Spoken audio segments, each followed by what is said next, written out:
graduated with a couple degrees. I still do it better than all of these rappers who thinking they poppin'. They coming for me and they gon' need a coffin. We talking about dollars, they changing the topic. I feel like I'm Elon the way that I rocket. I used to be wondering how I could get to the money. Now I got a whole lot of options. I'm turning it up like a mosh pit. They giving advice, just stop it, cause they don't know nothing about it. Gotta go vegan with all of this bread. I don't wanna party, I'm chilling instead. They letting the fame go straight to the head. I'm killing my ego, I left it for dead. Out in Miami, I'm living. I'm about to be neighbors with Diddy. I'm ready for battle, now who coming with me? I'm popping 11, now we getting litty. I'm hoping it's never gonna end. I'm doing this shit for my family and friends. I did it my way, I don't follow the trend. I don't want a key to the city, I'd rather be getting a key to the Benz. Grab an umbrella, I make it rain, no matter the weather. Been on a roll, I'm never gonna let up. I still got the scores that I gotta settle. I want the trophy, I don't want no medal. Hop in the Porsche, my foot on the pedal. They think they know me, but I never met them. Back in the game and I'm better than ever.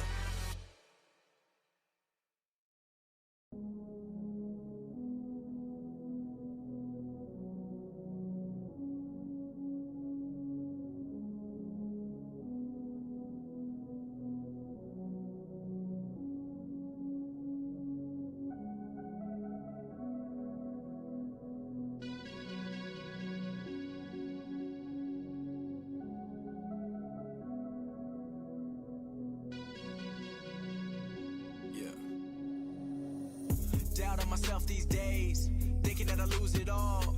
Know that I came so close, thinking that I'm gonna fall. They say that the money really changed me, say that I'm showing off. I say that I'm still the same, but deep down I know I'm wrong. Trying to go back to the old days, when money not the topic of the convo.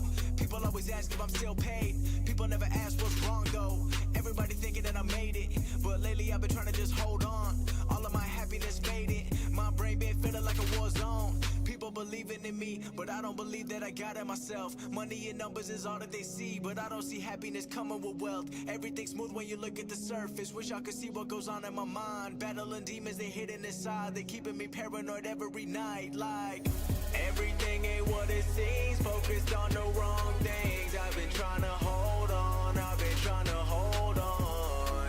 Hold on, hold on, hold on.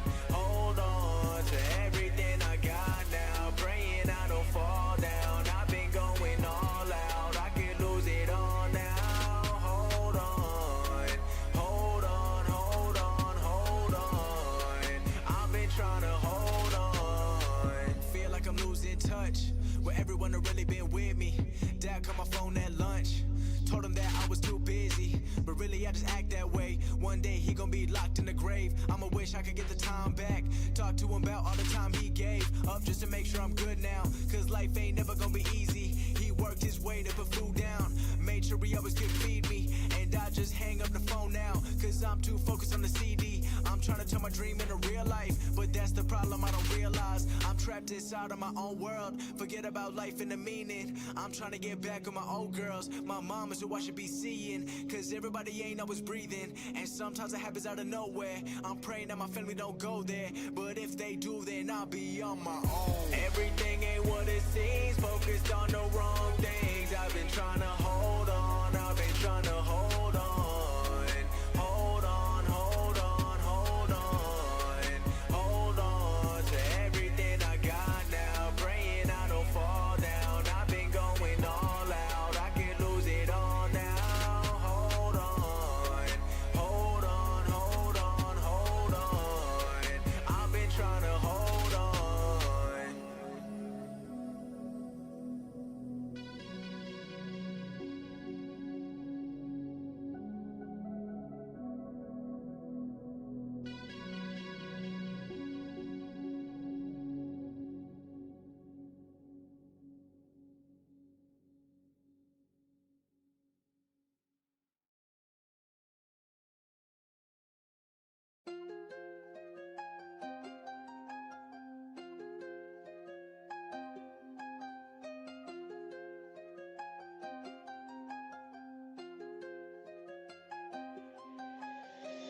Yeah, nobody doing it better than us. Travel the world, I've been living it up. Man in the mirror, that's who I can trust. Stick to the plan and I never adjust. I seen the hate and I seen the love. Keeping it real, we calling it bluff. I just been counting up 1 milli, 2 milli, 3, but it's still not enough.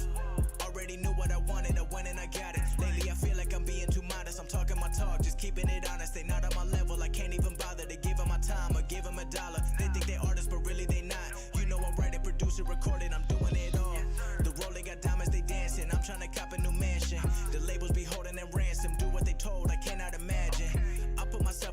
vision, and I still remember when nobody listened. Came a long way, but I'm still on a mission to be at the top. I know I'ma get it. Yeah, nobody doing it better than us. Travel the world, I've been living it up. Man in the mirror, that's who I can trust. Stick to the plan and I never adjust. I seen the hate and I seen the love. Keeping it real, we calling it bluff. I just been counting up 1 milli, 2 milli, 3, but it's still not enough.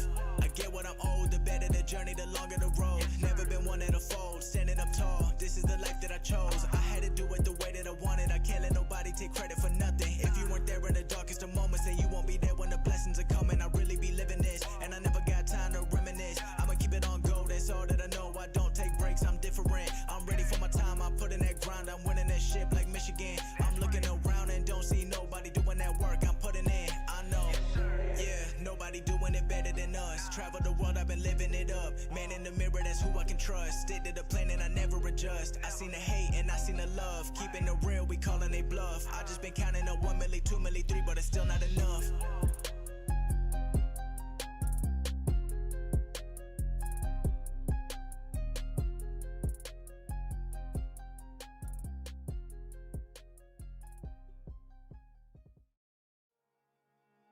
Drop top, pull out the foreign. I be whipping on the fast lane. Engine be roaring. I don't really want no more friends. It ain't important. They be bringing drama back then. Cooking the ramen. I was bending hard. Drop top, pull out the foreign. I be whipping on the fast lane. Engine be roaring. I don't really want no more friends. It ain't important. They be bringing drama back then. Cooking the ramen. I was bending hard. 25 with a couple comments. They be hating. They in the comments. Used to give a fuck back then, but nowadays I be steady mobbing. Shout to Wayne, I'm in a 305. I'm living life like it's do or die. In the present, I'm gifted now. I'm 30,000 feet in the sky. I used to ask for the leg room. Now I lie flat like a bedroom. All invested in my next move, like Dogecoin going to the moon. I work from home, but I never zoom. Don't got a boss tell me what to do. I used to dream with my eyes open. Now I'm waking up to a better view. Drop top, pull out the foreign. I be whipping on the fast lane. Engine be roaring. I don't really want no more friends. It ain't important. They be bringing drama back then. Cooking the ramen. I was Benny Hanna. Drop top, pull out the foreign. I be whipping on the fast lane. Engine be roaring. I don't really want no more friends. It ain't important. They be bringing drama back then. Cooking the ramen. I was Benny Hanna. This ain't luck and it's never random. I felt alone and I've been abandoned. I graduated, set another standard. I'm moving forward, never looking back, but not overnight. This is 9 years. I studied game from the pioneers. I locked myself in the studio and I made a milli off my ideas. So if you want it, better go and get it. They don't want to work, but they want the credit. Could've done more, but they won't admit it. I want the Porsche, not a Honda Civic. Took my mind to another level. I got it all, but I never settled. Could've lived with a day job, but my gut told me I'm something special. Drop top, pull out the foreign. I be whipping on the fast lane. Engine be roaring. I don't really want no more friends. It ain't important. They be bringing drama back then. Cooking the ramen. I was Benny Hanna. Drop top, pull out the foreign. I be whipping on the fast lane. Engine be roaring. I don't really want no more friends. It ain't important. They be bringing drama back then. Cooking the ramen. I was Benny Hanna.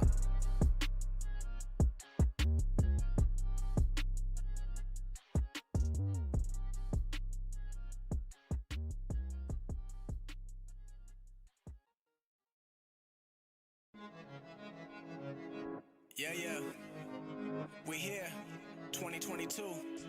Let's go. My mind been working like a mile a minute. It took a little time, but I'm back to business. I'm coming all year cause I had to finish. And the flow too sick, that's a real pandemic. Everyone dropping some mid these days. I only listen to my own shit these days. And as a lady be looking like a real thin line between jealousy and hate these days. What's the problem? I don't ever got one. I done paid my dues and now I'm back to balling. A lot of options I got involved in. I don't make the rules, but I be shot calling. I never faking, my bank inflated. My brother just called like, damn, you made it. They busy hating, I'm stacking paper. They sold, now they friends with Satan. I'm doing what I wanted when I started as a kid. And ain't nobody thinking I would end up like this. I've never been the type to get all caught up in the mix. I'd rather be alone, spending time in the crib. Rap game looking like high school now. And everybody buying some fake views now. I ain't never been too scared of defeat. And my fans know I'ma stay 10 toes down. I take a risk.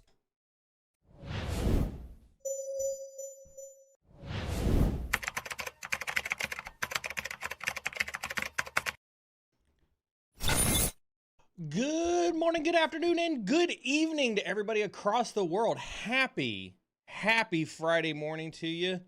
Rocking the black hat mug. I either got to find a bigger mug or make the intro shorter because my tea is already halfway done. but you can tell the caffeine's starting to hit in already. Love it. Happy Friday morning to everybody. What a week. There's some Fockets in chat. Good to see my boy hanging out with us this morning, and some Panzer Tank. Let's go. We got the crew here this Friday morning. Welcome, welcome, welcome. Chris Young, I love it, dude. Thank you so much. I mean, listen, I'm hitting the gym. I've got to get the so this is not sponsored, but I love these guys here. This is the Stack System. I don't know if you can see the logo really well. The Stack System. They've been huge in terms of helping me with speed training, right? And that's been something that's been like super interesting to me. Is like so I'm 45. Right, I'm not as young as some of you guys are anymore, and so you know, obviously I've been in cyber for a good part of my my career, and so you know, this chair's become kind of like attached to my ass after a fashion, and so like I'm not as flexible as I used to be. I'm not as you know, Gumby-ish, if you will, as I used to be, and so been doing a lot of training in the gym. Focused heavily on core and mobility, a lot of rotational strength, a lot of like flexibility stuff.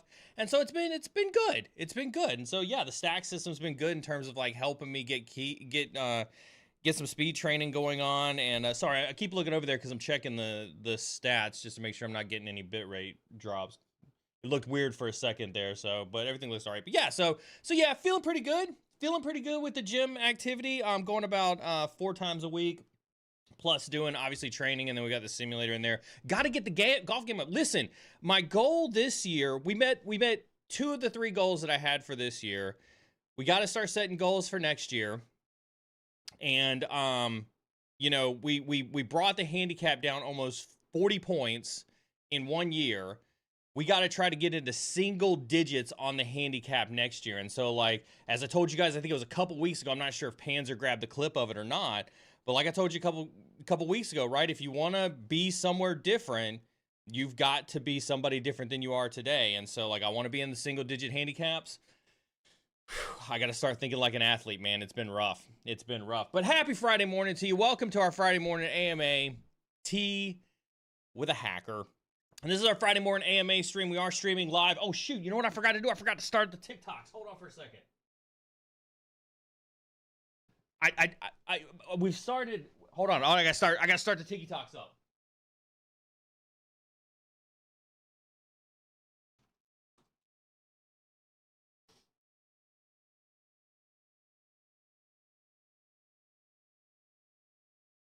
Damn. Totally forgot about that.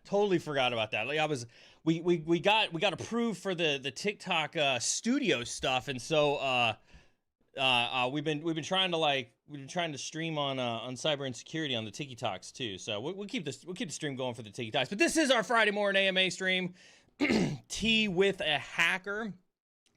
I like that. I slide over and then I slide back. We do encourage high amounts of interaction, whether it comes from the chat, whether we're streaming across LinkedIn, Twitch, YouTube, TikTok, X, all the things. We do this so that we can reach a wide range of audiences, so that we can try to answer any and all of your cybersecurity questions over the couple hours that we're going to be hanging out together. I do have some stream updates for you. I do see the Cancer Journey one. We'll get that one added to the queue, and I'll answer that one here in a little bit. And I see, yeah, keep the questions coming in. Keep the questions coming in. As this is our AMA stream, you can tell that like you know, we love questions. Obviously, we want you to feel encouraged to drop those questions in chat at any point in time. You'll see we'll get them added to the queue, and then the mods will push them up on stream. So please feel free to drop those questions at any point in time across whatever platform you happen to be tuning into us from. I'm gonna move this one. There we go. I had to move the TikTok one so I could see the TikTok one, because they don't have an integration yet for the TikTok one, so I can't. I gotta look over there for the TikTok one, but yeah, absolutely. Say hi to the mods. The mods are awesome. We absolutely love our mods in chat. Mods are here to keep chat free of racist, sexist, misogynistic, elitist, and just otherwise toxic behavior. We have a zero tolerance policy when it comes to toxicity. So, you know, we'll remind you, hit that exclamation point Discord. hop into our Discord. That way, if you do have any issue with a moderator, you can message them. You can message myself as a last resort, but I don't actually pay attention to the moderator stuff that goes on. That's really up to those guys to enforce the rules and things like that. Moderators are not here, however, to stifle chat whatsoever by any stretch of the imagination. And so, it's very much there just to make sure that there's, no funny business going on and things like that. You know who I'm talking about. You know who I'm talking about, all you. No funny business. Make sure the chat stays friendly for everybody. Mod stare. I love it. Again, mods are not here to stifle chat by any stretch of the imagination, so please continue to feel free to ask your questions, drop your questions at any point in time on chat. Let's hit some stream updates first, and I'll have to do these a couple times because I know that Jerry's streaming right now. I know Jerry's streaming right now. We'll probably get some of his folks as they come over from, really, a double kneel? How are you getting a double kneel? Nothing's changed.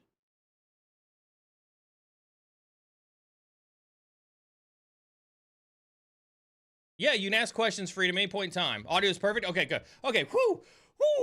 Okay, man, I was like, nothing's changed since I streamed earlier in the week. What happened? Man, you guys are killing me. Yeah, Freedom, ask questions. Drop your questions whenever you want. The mods will grab it and push it up on screen as they see fit. But let's do some stream updates, and I will repeat myself because I'm sure we'll have some of Jerry's folks come over when his stream is done this morning.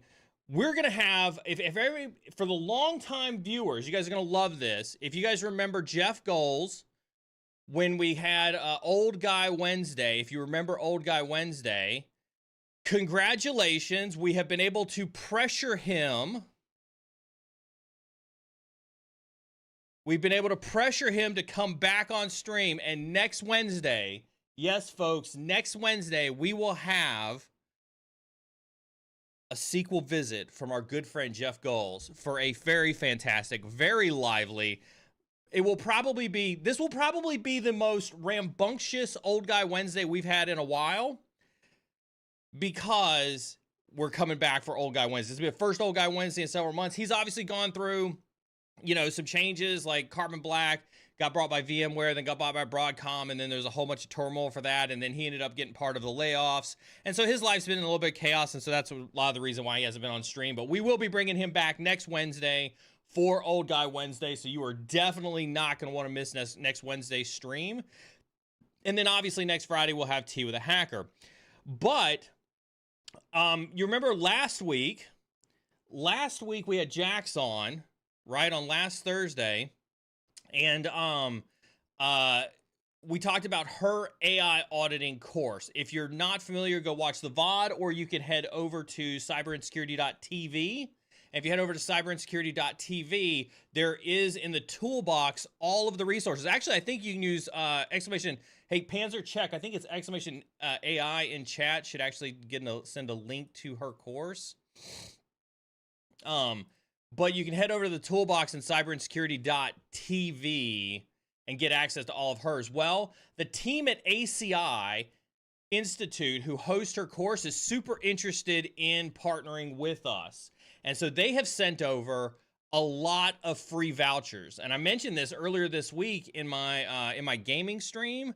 I have sitting in my inbox vouchers for free codes to Jax's AI auditing course. I have free codes for CompTIA Security Plus. I have free codes for Net Plus as well. So I have free codes for a lot of stuff that ACI is going on. And I'm meeting with ACI today, and we're going to talk about future sponsorships. I say all that to say, because we are multi-streaming across platforms, this is critically important. You need to be in our Discord. Free is the right price. Absolutely, Brian.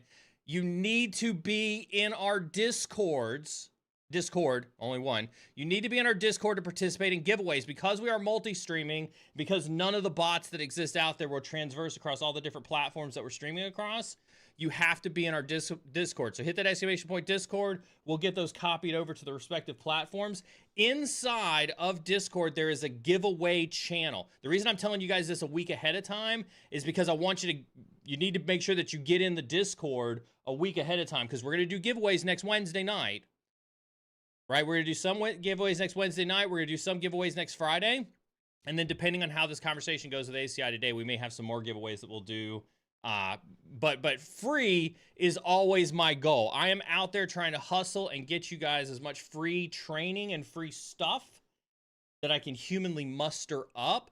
But my ask of you is that you get into Discord, you participate in Discord, you commune with your fellow folks. There is a giveaway channel inside of Discord. That giveaway channel will be key in participating in giveaways because of how we have to do it now that we're multi-streaming. So I can't stress that enough. I want everybody to have an opportunity. I want everybody to have an opportunity to get access to this giveaway. So we'll make sure that Discord gets posted over onto LinkedIn. We'll make sure it gets posted over onto YouTube as well, so that you guys have access to it. If you're on TikTok, I don't have a good way for you on TikTok. Maybe one of the mods can post it in over on TikTok. No, you cannot write hacks and put hacks in Discord freedom. Good question. Listen, that's a great question, and I'm absolutely not trying to bash on it whatsoever, right? Like our Discord is very much about community. There are rules, and we do encourage active participation. So there's a capture the flag looking for group, right? And so if you're participating in a capture the flag, then obviously you can share resources back and forth with each other. There is a resource repository where you can share resources back and forth. Can you just post random code in Discord? No. We have terms and conditions and things like that. That you have to pay attention and adhere to and things like that. So, you will be asked to adhere to the rules, but hey, you're getting free stuff. You can be on your best behavior for a little while to get some free stuff, can't you? Gasp vouchers, as Chris says. I love it. Right? Free stuff is how we try to roll around here. And so I appreciate everybody. Oh, snap, there's a beard sec. There's a beard sec. Listen, we get to do free stuff because of you. Everybody, take your right hand and start patting yourself on the back. Good job. That's me, Neil Bridges, patting you on the back for tuning in, showing up, supporting the videos on YouTube, supporting the videos on LinkedIn, supporting all the stuff. Right? It's because of you that we can get out there and get free stuff. I love this. Listen, one of the best parts that I absolutely love about streaming are messages like this. I finally landed my first pen testing job and I love it. Right now I'm doing web apps and hope to be doing networking tests soon. Listen, look at that. What does that say? First pen testing job. Right? Entry level. They do exist. Entry level jobs do exist. Listen, don't listen to the naysayers. Don't listen to the naysayers and don't listen to the hate. Congratulations, Nathan, on your first pen testing job. That is awesome. I'm super proud of you. Here's a Neil clap for you. Hold on, we're going to do it like we do on the golf course. Very good. Very good. Good job, man. I'm super proud of you. Let's get some chat dropped in. Congrating Nathan on that one. Drop some bits, drop some claps, drop some hell yes. We love it. I absolutely love seeing people's success stories. Listen, some of the best success stories that I've gotten have been these DMs on LinkedIn and Instagram. By the way, you hit that exclamation point socials and you can get access to all my social media accounts. I respond to every DM. It may take me a little while, but I absolutely respond to every DM, right? And it warms my heart to see people's success stories. And so what my ask of you is please share your success stories with folks out there as you come across them. There are people who see my content. Listen, and let's be realistic about this, right? There was a little bit of a Twitter dance that happened a couple weeks ago over somebody who saw my post about entry-level cybersecurity jobs and not giving up hope and being very understanding that this is a process and a cycle and it's very hard to be successful. And somebody started bashing all over, started really shitting all over it and talking about like, oh yeah, if you're lucky enough to be the 1%, like there's always going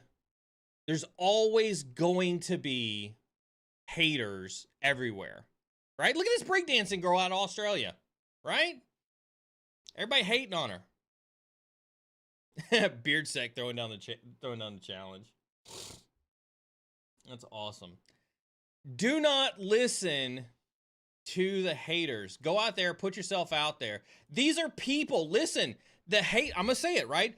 The haters are people who, there's a great motivational video that I watch. I'll put it up on Twitter later today. Make sure you're on Twitter and I'll put it up there, right? But it talks about like success being a very lonely road. Success is a very lonely road. And oftentimes, the only things that you'll see on that road to success are your shadow.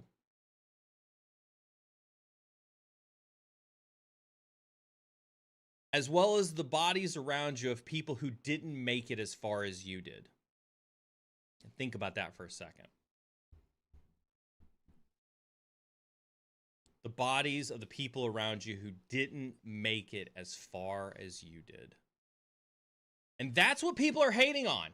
People are hating on the fact that your success makes them feel insufficient in their current endeavors.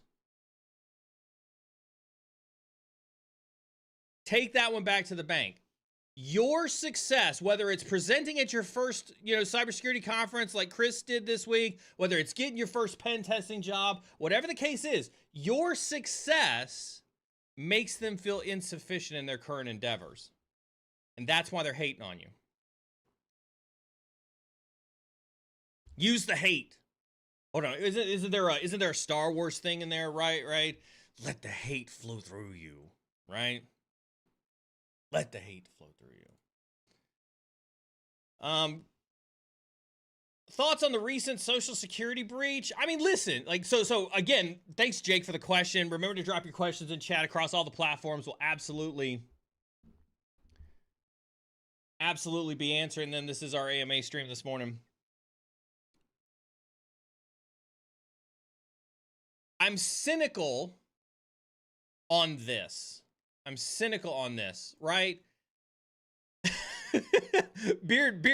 I knew Beard wouldn't be able to hold his tongue on this one for very long. If you think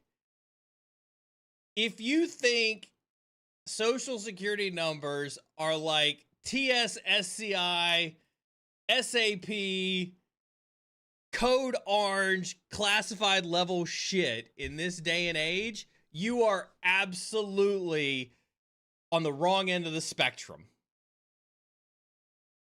Right? Your Social Security number doesn't mean F all these days. Right? And I used to joke about this in the military. Like, I remember, I'm a victim of the OPM breach years ago. Right? So like the Chinese have had all my history and background information and everything else from years ago. Like, I've got so many, like, hey, Neil, we'll give you some free credit monitoring. I don't have to monitor my credit for the rest of my life. Right? Because of all of the stuff that has been breached. And that's not being tone deaf to the problem. Right? What you're saying, what you might as well say is, hey, Neil, what do you think about yet another personal data breach? Okay, there's been yet another personal data breach. You know why there's yet another personal data breach? Because nobody continues to do anything about it. There are no punishments. There are no punishments. Companies, listen, and I've been part of incident response. I'm not going to rat the company out. I've been part of incident response projects where personal sensitive information has been disclosed. And I'm talking like these fines are so insignificant for a business. Like so infinitesimally insignificant for a business that they don't care. I was part of an organization one time. This is going to blow your mind. I was part of an organization one time, and they were a victim of a BEC, business email compromise. And we're talking, this was the traditional business email compromise where a hacker had compromised a third-party vendor. They had basically man in the middle the email chain between, this company and the third-party vendor. And the company that I was working with had wired the fake third-party company well over $1 million to pay for invoices.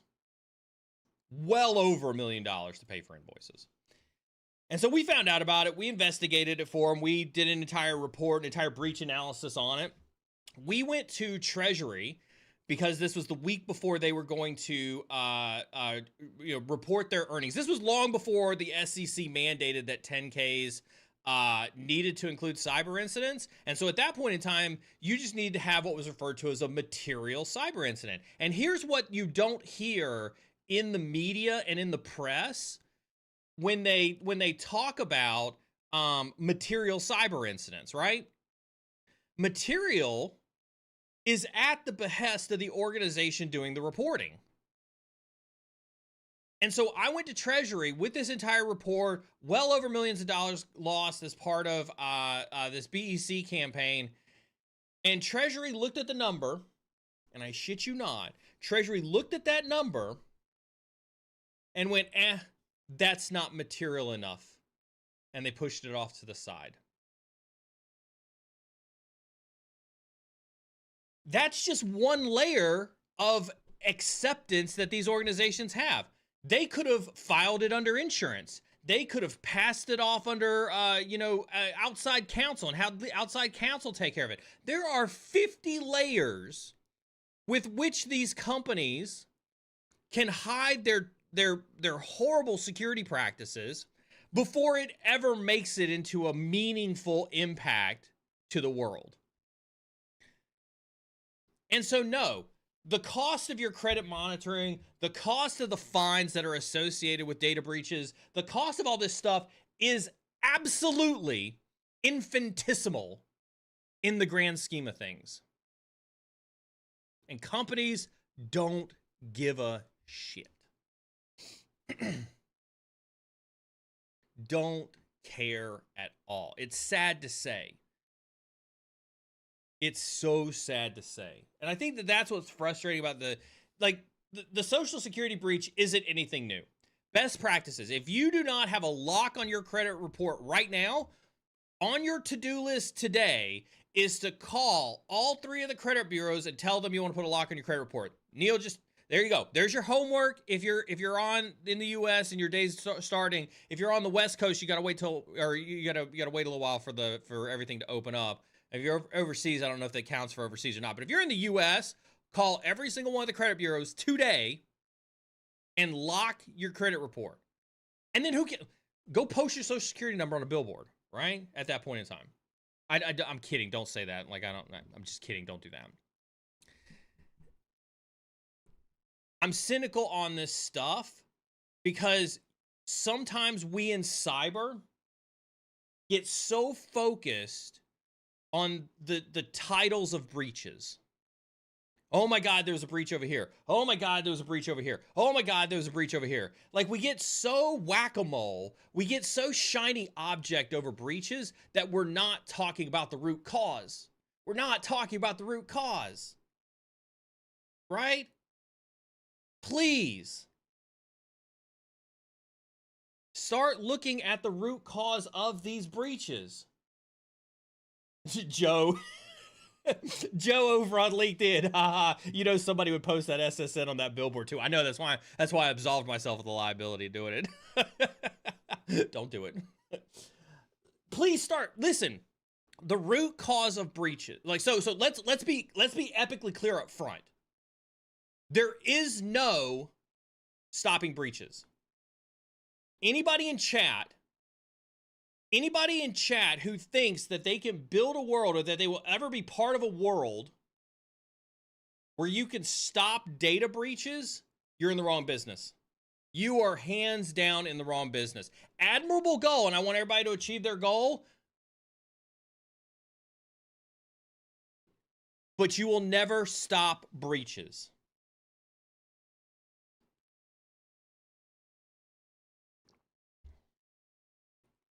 right? This is like saying, like you're saying, oh, the police force exists so that they can stop crime.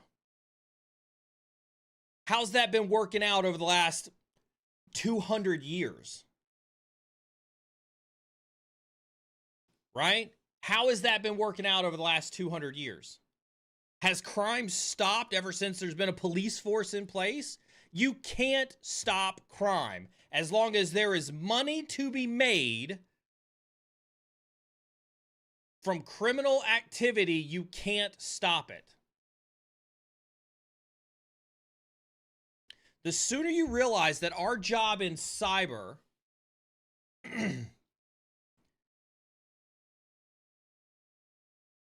our job in cyber is about risk mitigation and response and enabling the business, those three things, that's what our job is. Whether it's pen testing, whether it's blue teaming, whether it's GRC,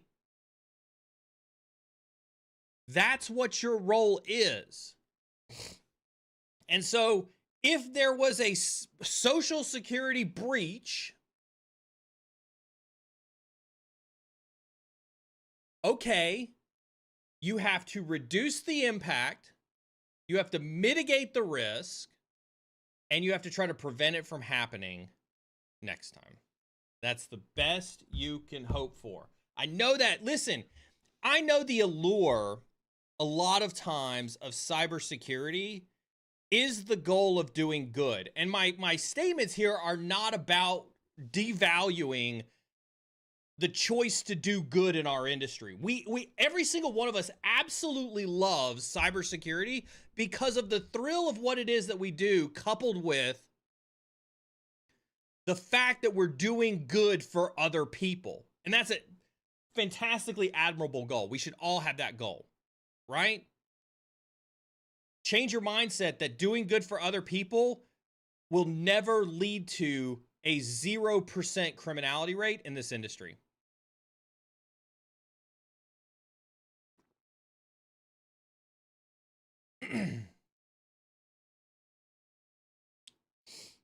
There, I said it. That was, Jake knew this. Jake knew he was going to put me on a soapbox when he asked that question, right? Because, like, I hate that we talk about data breaches. You want to bring a question to me? Bring a question to me asking me my thoughts on how the data breach happened. Hey, Neil, I saw that the Social Security breach happened because of this, this, and this. How can we do better here? That's the question you should be asking. The question you should be asking isn't about the thoughts on a breach. The question you should be asking is, they failed here, how do we do better? You as listen, I'm the old guy sitting in a chair, you know, back in my day, you know, like, I want to pass this knowledge on to you, and I want you to take this, and I want you to go do awesome shit for cyber in the future. But what that means for you is that you need to listen to what I'm having to say and be like, okay, maybe we need to change our thought process a little bit. Right? Maybe we need to change, like, the days of being excited over a data breach. I said I was done with this soapbox. The days of being excited over a breach are way past us. We need to be, listen, you ever heard the saying? I'm sure most of you have, right? If you do the same thing expecting a different result, that's the definition of insanity. And we do the same thing when it comes to a breach. Oh God, a breach. Oh God, I don't imagine how this ever could have happened with cybersecurity. That's what we do. We don't actually sit down and address the real issues when it comes to it. BeardSec, thank you so very much. BeardSec made an announcement on Twitch for freezing your credit reports. It's stupid easy to do. And listen, like that's half the battle when it comes to fighting identity theft. At the end of the day, that's half the battle of fighting identity theft is freezing your credit report.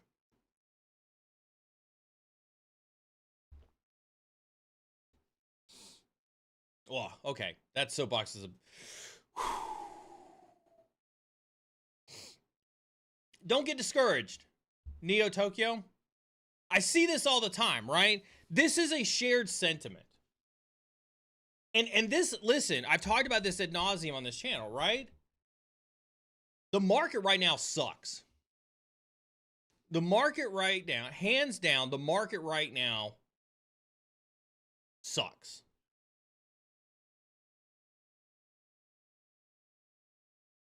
Right? And so, like, if you can't get a job right now, the biggest thing you can do to myself, and I've got somebody that I mentor right now, very close mentor. He's a member of the community. I'm not going to rat him out. Most of you would know who he is if I shared his name.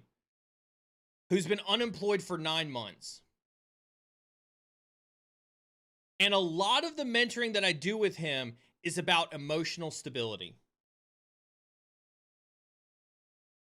It's about emotional stability.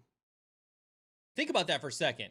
Most of the coaching that I'm giving this individual has nothing to do with his resume, has nothing to do with his LinkedIn, has nothing to do with his strategy for finding a job. He's doing all the right things. 99% of what I'm doing to help him find a job, a cyber job in this place,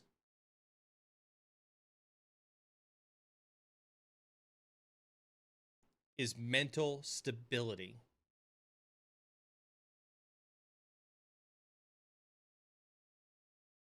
Right?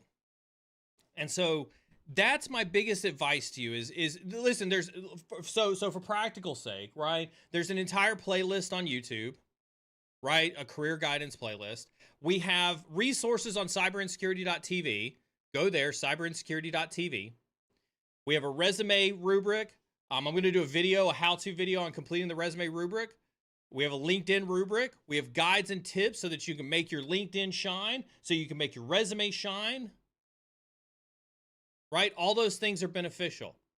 But understand that none of those things can change the fact that this economy sucks.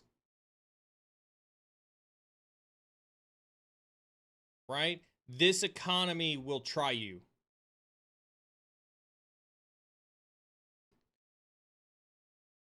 Thank you very much for this. I appreciate this. Carolee, 1,000 LinkedIn challenge really helped back in the Neil David Bombal days. We've made that into a video series. You can hit exclamation point LinkedIn, I think it is, BeardSec or Panzer, check me on that, and get access to the video, the 1,000 Connect Challenge video.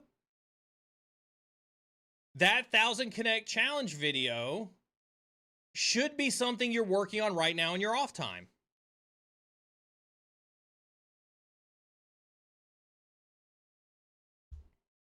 Absolutely. So don't get discouraged. Listen, I really do.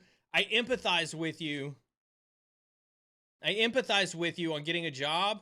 I understand it's challenging. I promise you, just like everything else, the economy will get better. It will eventually get better.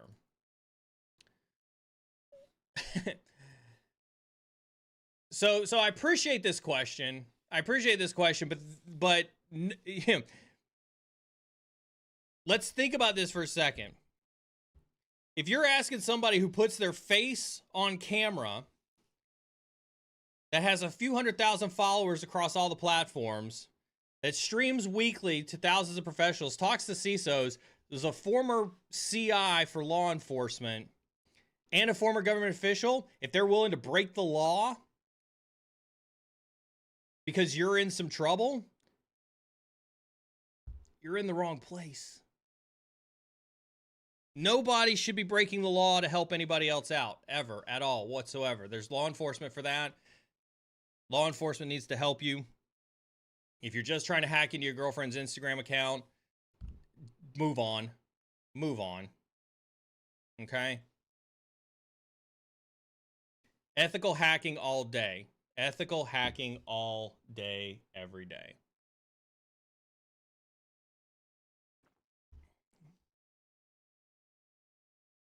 All day, every day, baby. I did want to talk about this one. Tails Tastically Weird. I love that name. Love that name.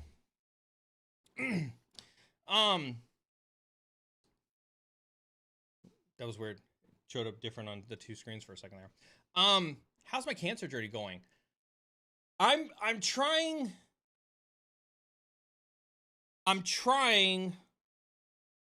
not to get my hopes up. but I've had some very, very positive signals in the last month. Hence the reason we're streaming more. Hence the reason I'm doing more golf. Hence the reason, you know, I'm in the gym more. I've changed my eating habits. I haven't drank in 2 years. The last time I drank was Black Hat 2 years ago. Guess that's a way to go out. That's one way to go out.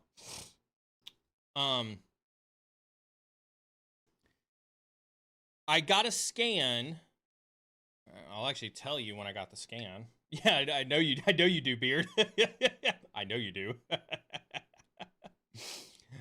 I know. I got a scan on 7/31. So this is how long I've been holding on this, because like, you know how it is. Like you get news and you don't necessarily want to share it because you don't want to jinx it, right? I'll read you the doctor's note. So I got a CT scan where they look at your body, and the CT tech reads the scan and then sends that over to my oncologist, and then my oncologist then does his thing and interprets the scan results. The results of the scan, the key block that I've got highlighted, that's what I'm looking at here on my phone that I've got highlighted. No new or enlarging metastatic disease. Stable medical term above and below the diaphragm. That is the clearest scan that I've had in 2 years. That is the clearest scan that I've had in 2 years.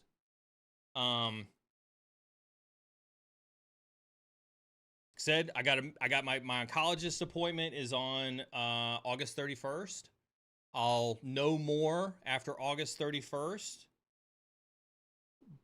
But yes, yeah, I'm holding my breath for some incredibly positive news. I'm holding my breath for something. But thank you for asking. I don't mind talking about it. I can definitively remember 2 years ago sitting with the nurse that was with me and Carmen, because we were both in the hospital when it happened. She said to me, "You need to buckle up. This is going to be the hardest 2 years of your life." And I can't even begin to tell you how true that is. Right? I can't even begin to tell you. This last 2 years, there have been 3 or 4 key things that have kept me motivated these last 2 years. And I have no problem sharing this with you all whatsoever. Right? One, my wife. She's been absolutely phenomenal in this. All right? Absolutely phenomenal. 2, my colleagues at work. My colleagues at work. Every single one of them has been amazingly supportive. Those 2 things have been freaking phenomenal. 3, golf. If I had not had a new challenge to work for, I would have been left to my own devices when it came to things to think about and things to keep me positive and motivated. And then 4, you all.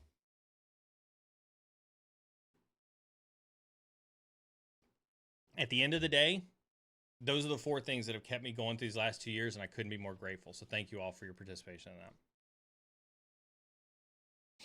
in that. I absolutely love talking about that. And listen, like this, thank you very much for sharing this, Jay. Right? It is a worldwide effort, right? My wife is going on 5 years towards her 7 for remission. I know it's a big accomplishment. It is. It's huge, and it's a long, long road. Do you use quantum hacking, like, say, to simulate adversary or protect against hacker? No, I think quantum computing, I think quantum computing is still in its infancy. Like, I don't think that you're going to see anything substantial out of quantum computing for a while. I firmly believe that. Like, listen, everybody's stuck on AI and ChatGPT, right? Until they get that right, quantum computing is still just another research project. Still just another research project. Oh man, we're out of tea. Out of tea. Shame what they did to Carbon Black. It is a shame. As everybody knows, I was a huge proponent of Carbon Black for a really long time. Really, truly one of the best products. And I knew a lot of the folks over there. I still know a lot of the folks that were over there.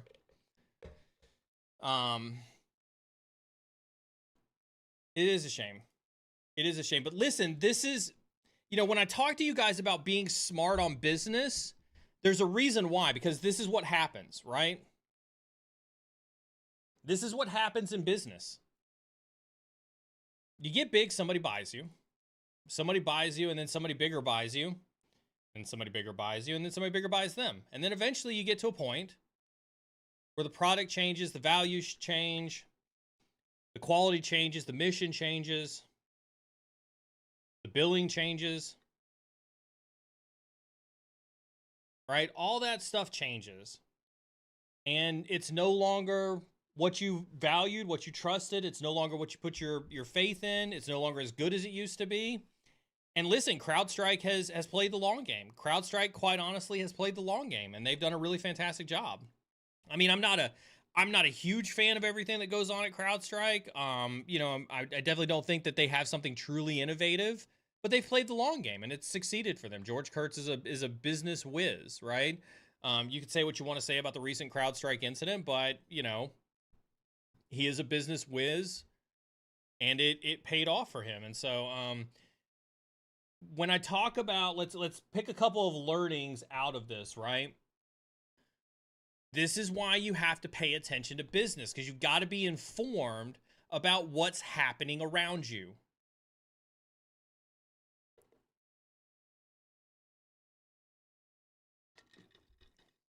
You have to be, fantastic. Great question, Chris. Thank you. See, first of all, thank you, Chris. Like, this is what I'm talking about. This is why we do these chats live. And this is why I encourage you to ask questions, no matter what they are. Right? You were sitting here talking about Carbon Black, and Chris is like, "Hey, what happened to Carbon Black for us noobs?" Right? Google says it was bought. Yeah, it was bought. So let's talk about Carbon Black really quick. Thank you for having the courage to ask this question. I really do appreciate it. It means a ton to me. Carbon Black was one of the first breakout technologies in the EDR space, endpoint detection and response. So before endpoint detection and response, there was antivirus. I'm sure everybody remembers McAfee and Norton and stuff like that. To level the playing field so that everybody understands, just in case there isn't a huge understanding about this, right? The old school days of antivirus, literally, and I kid you not, there was a file that sat on your computer that had every hash of every malicious file that McAfee, Norton, blah, blah, blah, blah, blah, had in their database. And when it would scan that computer, it literally opened that file up, scanned every file in your computer looking for a hash, and then scanned it against that database. When you look at it in retrospect, it was the most asinine process in the entire world when you look at it in retrospect.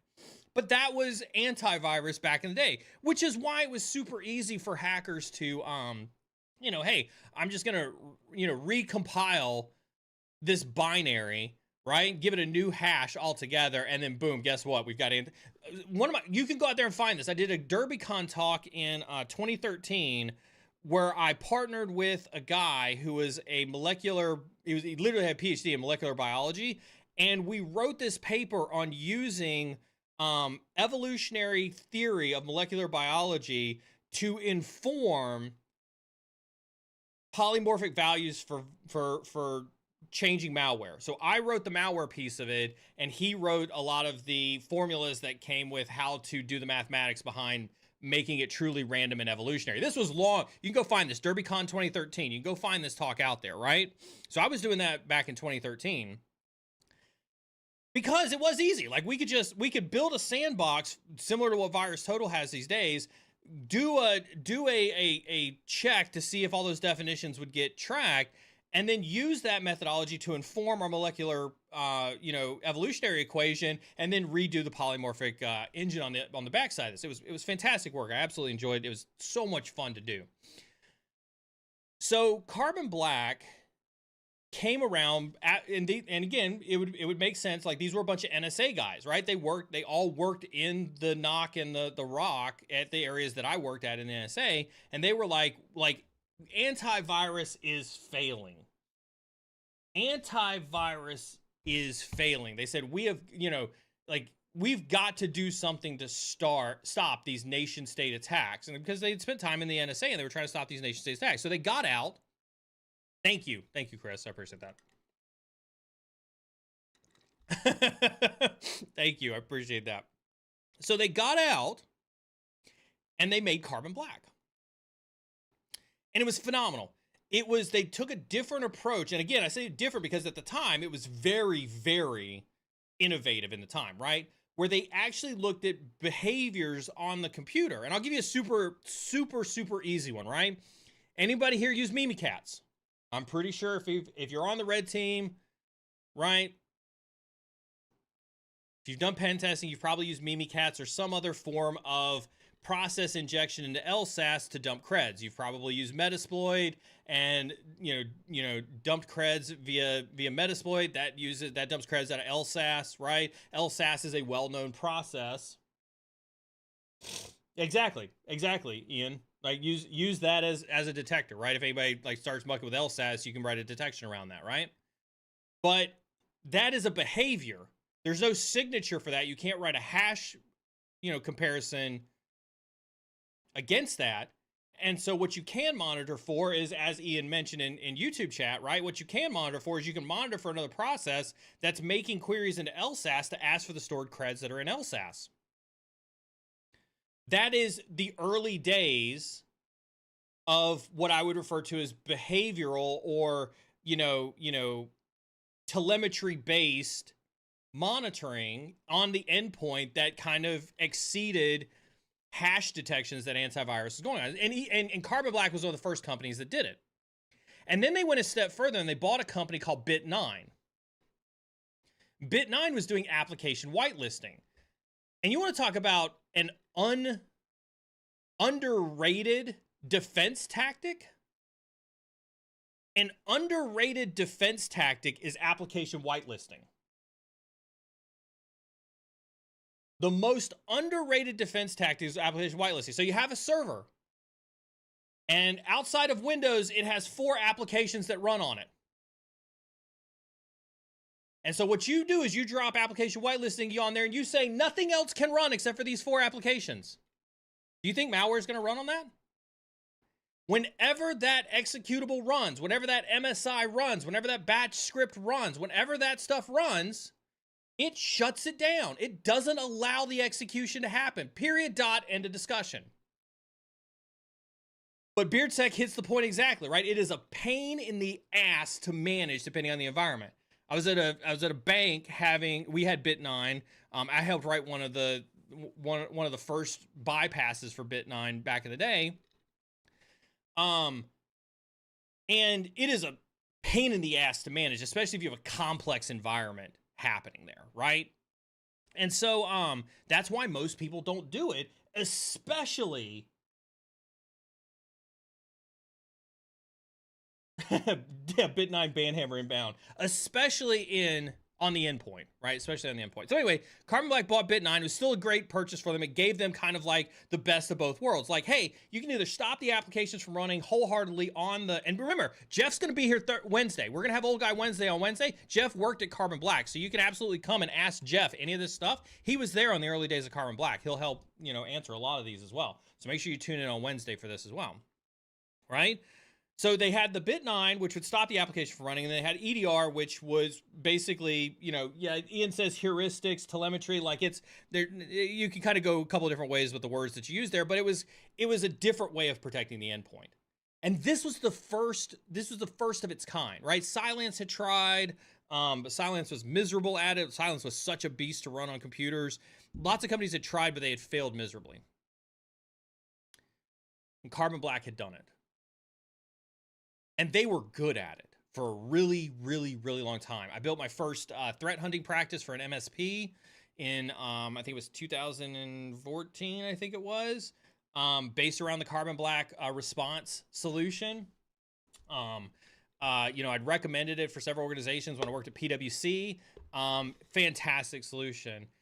And then to your question, Chris, kind of giving you some more of the history, and then VMware bought them. And so I've spoken at CB Connect. Carbon Black has been a long time Neil sponsor for a long time. I've spoken at a lot of their conferences. I spoke at VMworld, kind of pre-VMware acquisition of Carbon Black, talking about protecting virtual machine instances inside the cloud. This was kind of in the early onset days of what I would say cloud really, really, really ultimately blowing up. Thank you, Slow and Snoopy, for the sub. I appreciate you. Absolutely. Thank you so very much for the sub. And so, you know, I was a huge proponent of them. Like, I wouldn't say that I advocated that the data center was dead, but what I had said to them was like, hey, you really need to be thinking about how you move the Carbon Black technology. And I sat down with Patrick Morley, pretty extensively, who's the CEO at Carbon Black, and said, listen, you've really got to be thinking differently about workloads in the cloud, workloads in virtual infrastructure. You've got to be thinking about like how you add additional baseline features because you already have access to the endpoint. You've got so much rich information on the endpoint. How do you bring that forward to security leaders and things like that? And then they got bought by VMware. And they really took it to heart to double down on protecting cloud and virtual infrastructure, but then they ran into their first snag.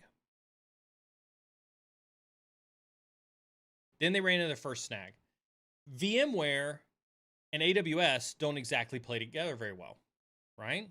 Because what should you do? Should you virtualize in your own data center? Or should you have your own cloud? Should you have a public cloud or a private cloud? Should you have multiple public clouds, multiple private clouds? And so it became a really huge conflict of interest, but they still did well with VMware. They were able to sell VMware inside all their VMware customers, and they were able to expand out kind of their workload-centric monitoring, when it came to EDR. The core product stayed the same. It was just that their marketing and R&D efforts focused very, very heavily on virtual workloads and cloud. Not a bad thing. It wasn't a bad thing. That was, it was definitely needed, but what happened was it stymied the R&D for the rest of the product. And this is really where you see CrowdStrike really, really take off in market share. It's at this point, I wholeheartedly believe, I think you can go back. If there were charts that you could pull, the charts I would pull would be looking at market share. I think this was the time that you saw the market share really shift towards CrowdStrike's favor. Because CrowdStrike, so put that in a box, and let's talk about CrowdStrike for a second. CrowdStrike has a service called Overwatch. So EDR at this point in time, if you actually go back and look at some of the first streams that we did on cyber insecurity, if you trust me, they're painful. I was not a really good streamer in the early days of cyber insecurity. Maz, Beardsec, like those folks who have been around for 4 years that we've been streaming, you can go back and look at some of those old ass streams, and they were not good. But if you could muscle through, I actually had a rep come on from CrowdStrike, and I went to town on commoditizing EDR. Absolutely. CrowdStrike knew this, which is why they created Overwatch. And Overwatch kind of acts as a professional services that monitors the EDR across their entire client base, and they kind of package it as this like threat hunting as a service that they sell as a SKU on top of their package. It works, right? And it pissed Carbon Black off so bad. Because what would happen is they'd go into a bake-off, and the EDRs would perform almost identical. And then the client would run this like super obscure, very well malformed piece of malware on a host that Carbon Black wouldn't detect, but then CrowdStrike would magically detect it. The reason CrowdStrike would magically detect it is because Overwatch saw it as part of their threat hunting across their client base, and then they would inform the client, and then that would give them a leg up in the bake-off because CrowdStrike saw something that Carbon Black didn't. So again, this was where you start to see that downfall of CrowdStrike, of Carbon Black as compared to CrowdStrike. And so Overwatch has turned into a multi-$100 million business for CrowdStrike. Like if you look at their 10K, Overwatch it was never intended to be that, or maybe it was. I don't know the inner workings of George Kurtz, but you know, it wasn't set up, at least intentionally and sold, to be that profitable. And it has turned into an insanely profitable SKU for CrowdStrike.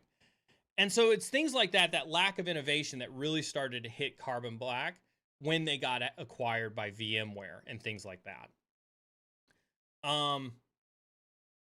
And so that happened. They were with VMware for a while. And then Broadcom, who is looking, again, very enterprise platformy, big picture data center perspective, they're not looking to buy Carbon Black. What they're doing is they're looking to buy VMware. But here's the thing. They had already bought Symantec. And Symantec has an endpoint product. It's crap. Broadcom, I don't know whether they know this or not, right? It sucks. And so when they bought VMware and now they own Carbon Black, and as a business person, they're looking at ones and zeros, they're looking at dollar figures and things like that. They see Symantec as a business offering, and they see Carbon Black as a business offering. And when they look at how much money they've made, they see that Symantec has made more money from them, and they don't see why they need Carbon Black. And so what do? They divest out and lay off a ton of folks from Carbon Black. Thus marks the end, or at least of this chapter, of the Carbon Black journey.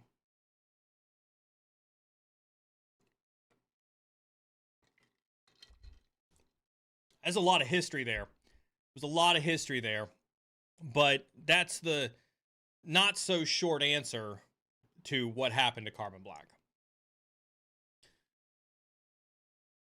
God, there was a lot of history there.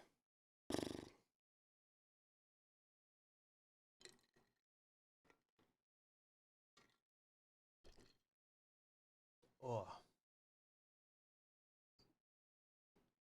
So CrowdStrike used their Overwatch DB to monitor across all environments regardless of customers, so they collaborate across multiple fields. Was this host-based or cloud-based? It was cloud-based versus Carbon Black, right? This isn't as controversial as you might. I don't know if you're thinking this or not, but I want to talk about this, right? Because, you know, they're a SaaS platform. It was a cloud-based EDR. And cloud-based EDR, there's a lot of advantages to having cloud-based EDR. It's fantastic, right? And so as a SaaS provider, right, you have access to all your clients' tenants. Like, you've got to manage those tenants, right? You have access to the telemetry, you have access to the data. Also, keep in mind, before they bought Humio, God, when did they buy Humio? 2014, 2015, 2016, somewhere in there when they bought Humio, they were on Splunk. Everything that Carbon Black, or everything that CrowdStrike ran on was Splunk based, right? And so all the telemetry from those endpoints was basically getting dumped into a Splunk or several Splunk indexes on a per customer basis. And then Overwatch would basically run threat hunts, just like in your SOC. If you've got a SOC, if you've done threat hunts in Splunk and things like that, they would run those threat hunts in Splunk against all of their agents. It was amazing. It was fantastic. It was actually pretty genius, right? From a service offering perspective. And so, yes, they would run hunts as a value add service across their environment. And even now, if you're a CrowdStrike customer, I think, don't quote me on this, right? But you think you get parts of the Overwatch service available to you, you know, kind of in part of the packaged deal. Is EDR a viable solution for home computers and networks? Funny you say that. I actually tried to do a business. So I tried to run a business. This is 2016, 2017, somewhere around in there. 2018, maybe? I can't remember. Somewhere back in there. Where I tried to make a home equivalent version of a security operations center where it would use a form of EDR and a form of MDM that I could build around a security operations center. The average consumer doesn't give a shit. And that's what disappointed me the most. Like, I tried to market this thing, and like, it was so hard to convince. Yeah, exactly. Most home users don't know or care about AV or EDR. And this is why the tech support scams and the antivirus scams, the Microsoft scams, that's why they work so much. because the user base isn't informed. They're not informed. And I think that's really the crux of it. Like when we talk about root causes, I think my personal opinion on this, right? My personal opinion on this, it may not be so personal, may not be, maybe a shared opinion, is that's the root cause of why we have so many cyber attacks, is because unless you're in this stream, unless you're in my DMs, unless you're on LinkedIn in the cyber, ecosystem on LinkedIn, unless you're on cyber Twitter, and it may feel like it's a big community. When you look at the entire populace of every American in the United States of America and every person across the globe, it's so infinitesimally small. And this is the problem I have with echo chambers, because we say it's important, but the rest of the world could give a rat's ass about it. And so no, it is absolutely, I mean, if you want to put it on there, sure, good luck getting a license for Carbon Black, getting a single-use license for CrowdStrike or Carbon Black.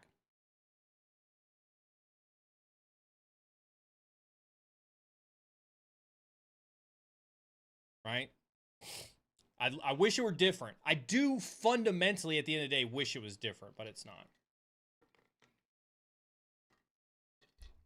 And this, thank you, Wired Dog, for this. Thank you so much. You're 100% spot on over on YouTube. Right? Absolutely spot on. Windows Defender does work well. It used to not be the case, and there's a lot of hate for Microsoft. And trust me, it is warranted. The hate for Microsoft is absolutely warranted. I can tell you some stories of sitting in EBC, some executive business conferences with Microsoft executives. It is absolutely warranted. Right? But Defender's pretty good.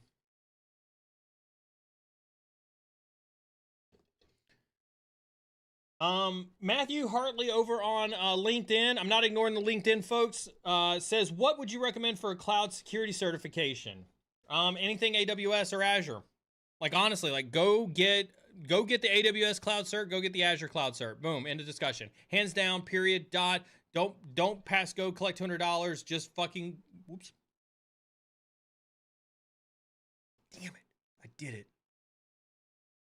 I hope she didn't hear that. I'm looking around to see if she burst in the door. Go get Microsoft or AWS.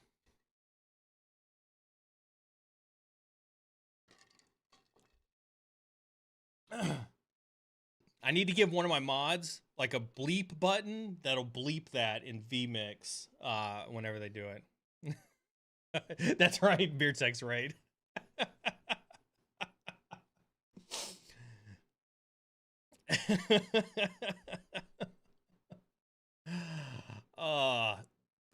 Speaking of news, huge news for this guy. Just landed a job as a security analyst thanks to my passion for cybersecurity. They found me thanks to my data analyst experience, but they wanted someone they can train in security and who is passionate. Just want to say thank you to the community. Great group of people. Thank you so very much. It's always good to see you in chat. Always good to see you in chat. And I'm so grateful that you got your role. Everybody can do it. I love this. Tim over on LinkedIn. It just means you're a real person. No offense taken. You're absolutely right. We for the first 3 years of the stream, we tried to be really, really, I don't want to say overly professional, but we may have pulled the spectrum a little far in that regard. Over the last 2 years since I've got cancer, I've really kind of let it, I've kind of been more along the lines of like, you know what?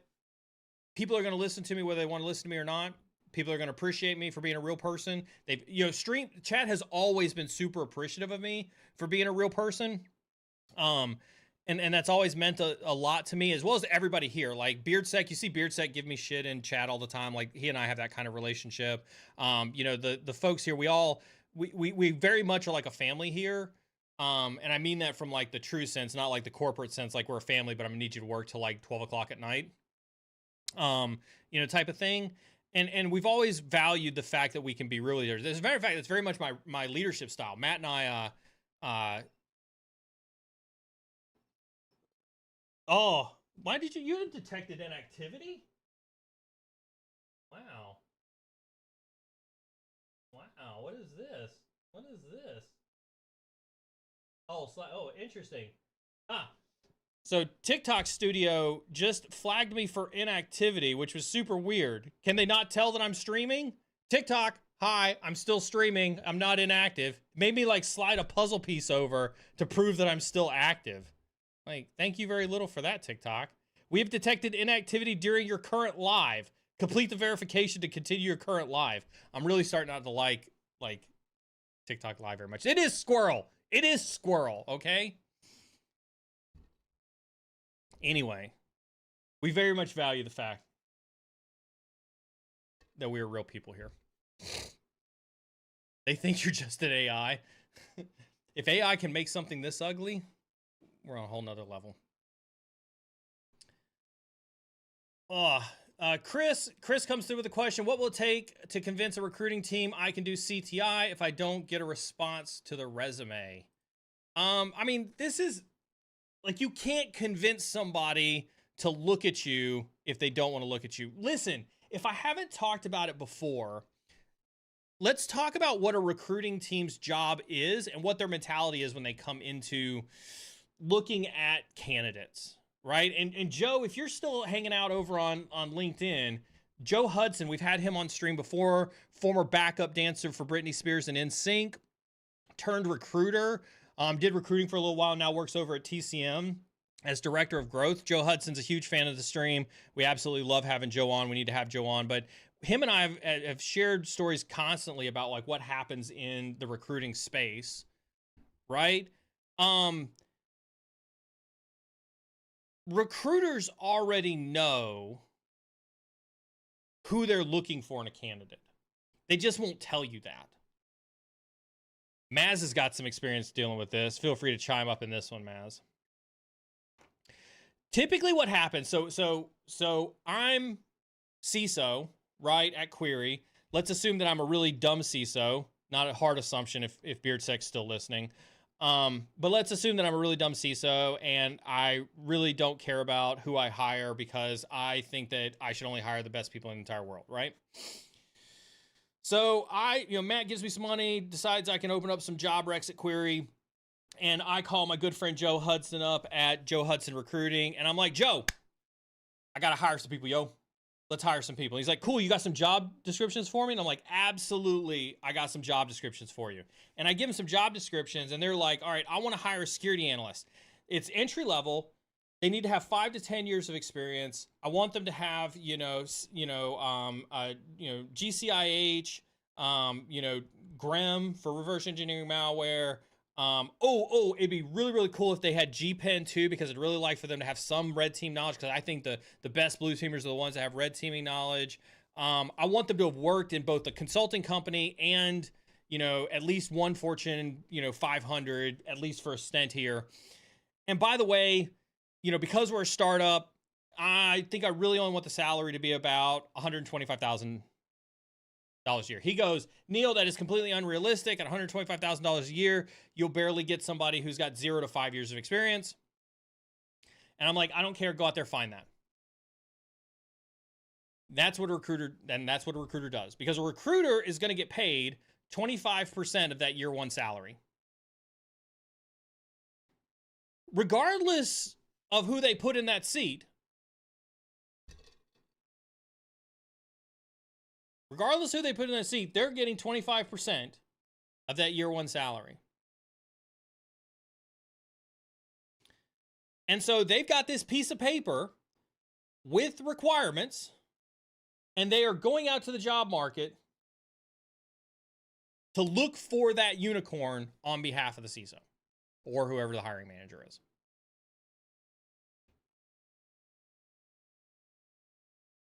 Right? So when you hear this, when you ask the question, what does it take to convince a recruiting team that you can do CTI if I don't get a response to a resume? Absolutely nothing. Absolutely nothing. And this is why I tell you, it's not you. The problem is not you.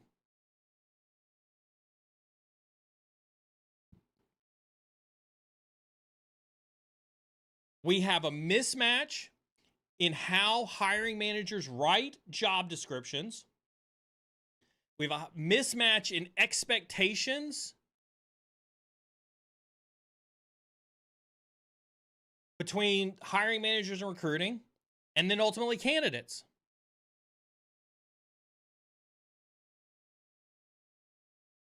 Yes, Wire Dog, I love it. Also need to have 8 years experience with AI, 100%. This is why I tell you, this is the house will always win, and this is just luck. I got in trouble for saying that one year. Unpopular opinion, your goal in looking for a job,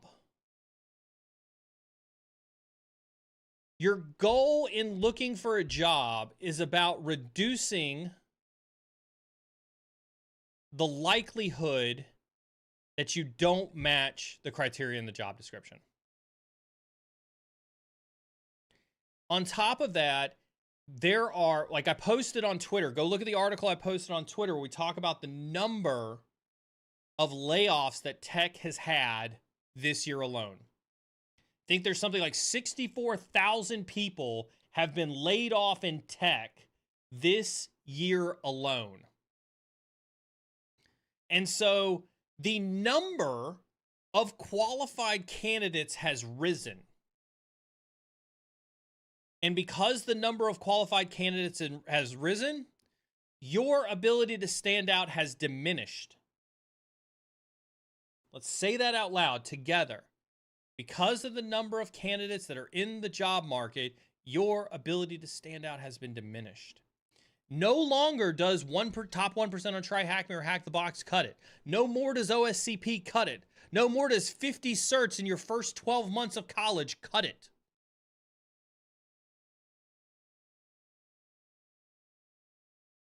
Right? No cert will make you stand out in today's job market. Hold on. I'm going to do the thing where I say it in the back for those in the back. No cert will make you stand out in today's job market. Period. Dot. Clip it. Post it all over the internet. No cert in cyber will make you stand out in today's job market. Period. Dot. End of discussion. And that's not your fault. That's not the cert. One of the few times I'll defend the cert makers. It's not the cert makers' fault. There's a little bit that they do own responsibility for, and we could talk about that all day long. Right? This is a hard economy.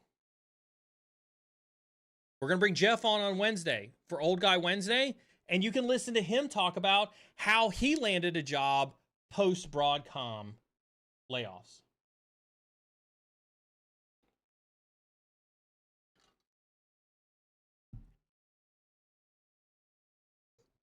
They are.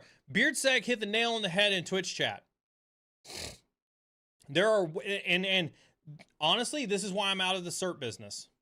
It's why I'm out of the cert business. I was a SANS instructor for 5 years. I was chief content officer at INE for a year. I used to advocate and preach certs frequently. I've got 2 different versions of the OSCP. There are way too many cybersec certs now. They are 1,000% watered down. Listen, you want to know how easy it is to make a cert? Everybody can go do this today.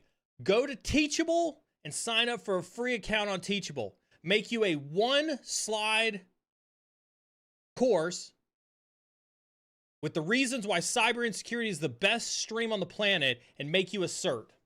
And by the end of today, you could have a cert. The only thing that makes a cert valuable is people.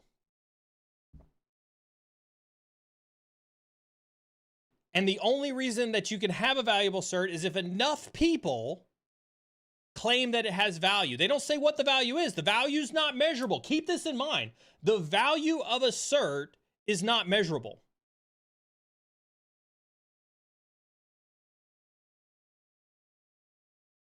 Right?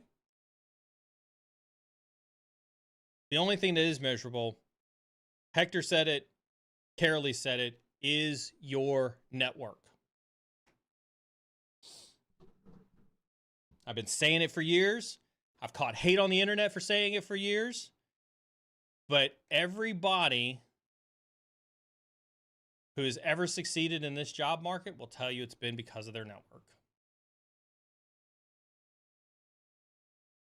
Look at Chris had a follow-up. If you don't have paid experience, can home labs with meaningful write-ups even hope to substitute for tenure and paid experience? It can, but again, you have to stand out. Like, I think you asked this question about CTI last week during last week's Tea with the Hackers. A fantastic question, by the way, right? Because you'd asked about PIRs, priority intelligence requirements. Like, you have to make content. This is why I'm telling you, like, listen, 4 years ago, I gave strategies on how to get into cybersecurity, right? And those strategies worked 4 years ago. You're going to ask me today, and I'm going to tell you different strategies. Like, you don't, like, all right. Oh, God, soapbox time. Do you know why? Anybody here watch CNBC in the morning, right? Market Watch, right? Squawk Box, right? CNBC in the morning. Do you know why they do a show every morning and throughout the entire day, every day, 5 days a week when the markets are open? You know why they do that? Because the markets change every day. Because the advice on what you should invest in, on how you evaluate companies, on what you hear out of company CEOs changes every day because it's volatile. Thank you, Cybershade, because it's volatile. And so what I said in a video 4 years ago about getting into cyber worked 4 years ago, but the markets have shifted around us.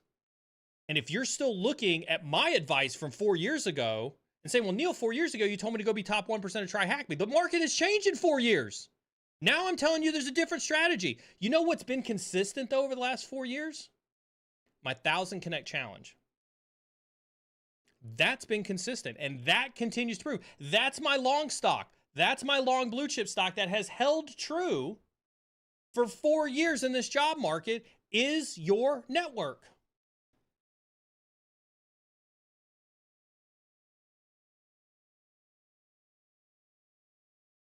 Nobody on LinkedIn has the secret sauce, and nobody on LinkedIn is right when it comes to getting into cyber.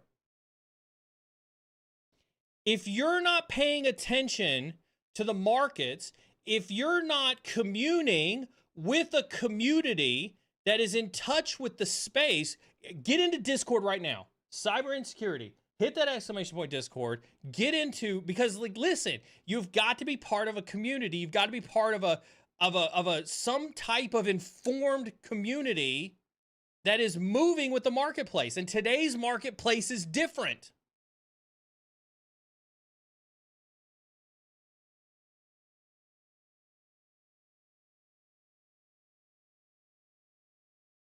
Today's marketplace is different.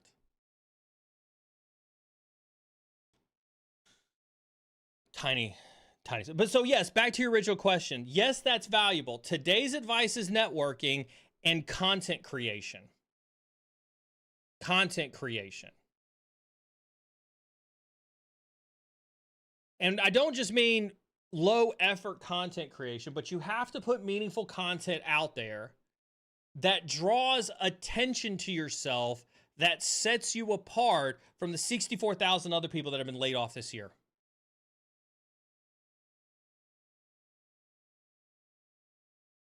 And Maz has got a great question, right? Do I see more layoffs coming, or you think we've hit that plateau? I don't think we've hit a plateau yet. I don't.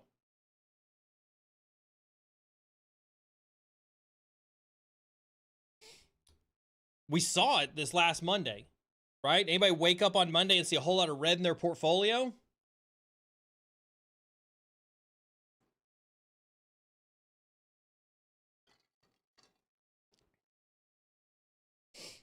Markets are still tumultuous. Listen, like again, we talk about staying informed. No politics in chat. We're going to talk a little bit. right? But we are in an election year. So my intelligence folks, Chris, you'll appreciate this from a CTI perspective, right? We are in an election year. It is historic that markets will remain down or flat in an election year.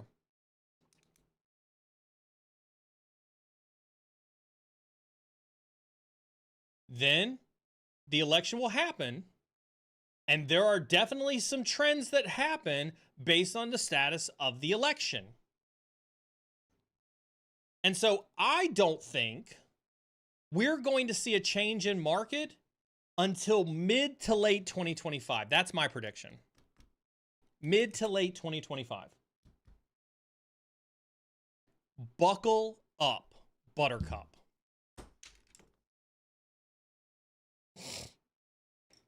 If you are in a job now, hold on for dear life. If they ask you to do 1,500 things, you buckle up and get ready for it. Now is not the time to be quiet quitting. Now is not the time to be demanding remote first. Now is not the time to be a pretentious Zoomer. Now is the time to be grateful that you have a job.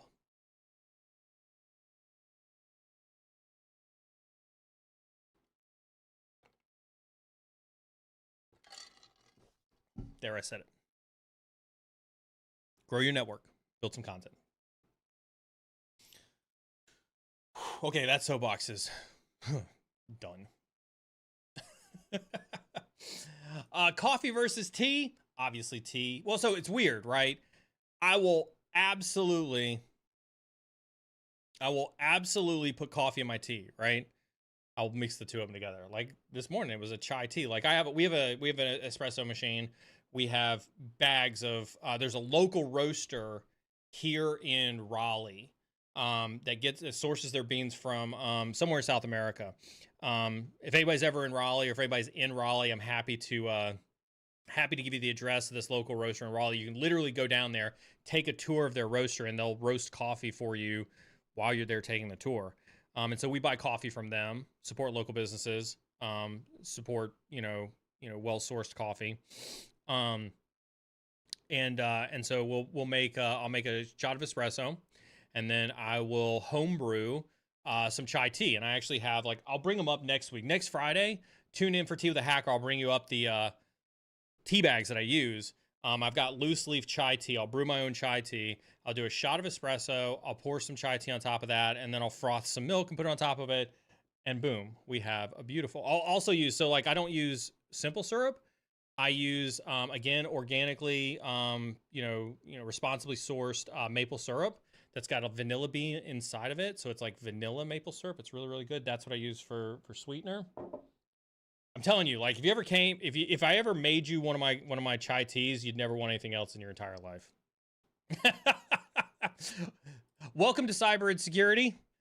Welcome to Cyber Insecurity, where we make a hard right turn, job market sucks, coffee or tea. And that is how we roll here. That is how we roll. Speaking of hard right turns, don't forget, we will have Jeff back on next Wednesday for Old Guy Wednesday. We're also doing giveaways. Give a huge shout out to ACI Institute. I'm going to be meeting with them today. They have given me, looking at my giveaways, I've got codes for Jax's AI auditing course. I've got codes for CompTIA. I've got codes for Network Plus. I've got tons of codes all across the board. Care of ACI Learning. We'll be giving those away next Wednesday night. During Old Guy Wednesday, as well as next Friday. So it'll be both. We'll give them away. And then depending on how today goes, we may have a steady stream of those. But I say that to say, huge shout, as much as BeardSec, gives me shit, BeardSec has built an amazing giveaway engine. Now, granted, he only had to click a couple buttons inside the me bot that runs the Discord. But hey, he still set it up. He still did an amazing job of it. He's going to be here to help me run the giveaway Wednesday night for Old Guy Wednesday. So don't let him give you shit inside a chat, but give a huge shout out to BeardSec.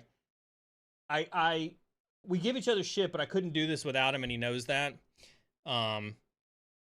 ever since Carmen, has taken a step back from, being in my ear every time I stream, BeardSec has been in my ear, you know, uh, giving me shit, but also looking after me and making sure that I do the right things on stream. And so give a huge shout out to BeardSec. He is my right-hand man. If Carmen is my right-hand woman, he is my right-hand man, and he does an amazing job in helping me keep the channel together and keeping y'all safe and giveawayed.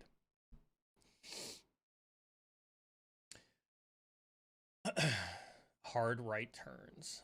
Speaking of hard right turns, let's make another one. Do you think quantum will be put on the back burner because of AI and then only pushed again when AI needs more resources? I think quantum will get put on the back burner not because of AI, but I think the implications of AI have a broader commercial impact than quantum does. That's what I think. I don't think, and again, you guys remember, if you were to see this, if you were to go look at 4 years ago streams, I was very bearish on AI. I was absolutely bearish on AI. Did I mention you have to be in Discord for the giveaways? Make sure you're in Discord for the giveaways. I meant to say that. See, I did almost mess it up. Beard was right. Make sure you're in Discord before next week's giveaways. There's a giveaway channel. That's how we have to do the giveaways because we multi-stream. So because we're streaming on different platforms, we had to move all the giveaways to Discord. So you have to be in Discord to participate in the giveaways. And Shay doubles down on this, right? Until they figure out how to monetize it properly, it'll be put on the back burner. AI, as a marketplace, has much, much more commerciality and monetization than quantum computing does. Right? And you have to remember, quantum computing might be interested to you because you're interested in password security, because you're interested in cryptography of personal identifiable information. How does it affect your KSMs or your HSMs in your PCI DSS environment? Things like that. Right? You might be interested in that, but that has no... Listen, I'm going to hurt some feelings. That has no meaningful bearing on the consumer base.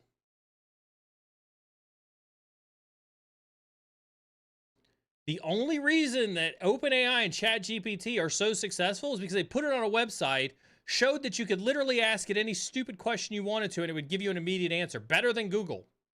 And so once every Jim, Joe, Bob, and Susan found out that they could do that, all of a sudden everybody looked around and was like, holy cow. Normal people love ChatGPT. We should get in on this bandwagon. Somebody in chat across all of these platforms that I'm streaming on, drop one consumer advantage that a consumer would use on their phones, on their computers every day for quantum computing.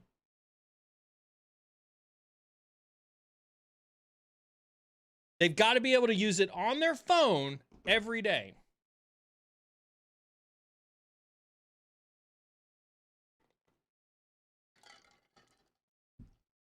I love it. Glacial, absolutely, right? We need a button. Computers can do that. It's not about being a boomer on technology. I'm not saying that there isn't awesome things to be done with quantum computing.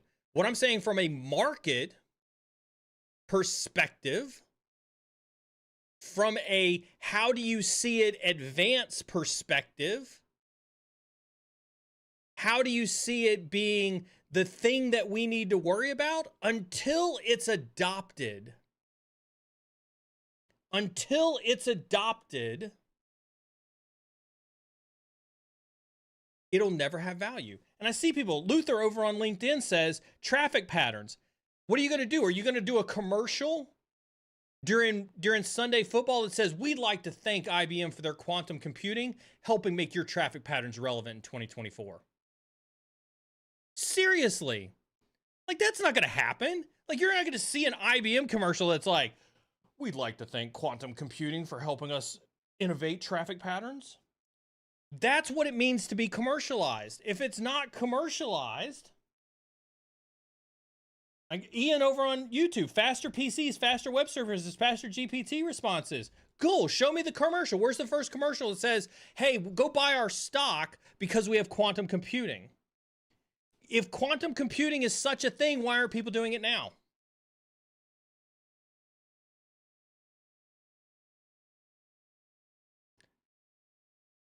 Of all the suggestions you've got, the only legitimate one comes from True in Twitch that says, unless you can make quantum computing relevant for corn, it's not going to hit a stride. Absolutely. You know how ChatGPT hit its stride?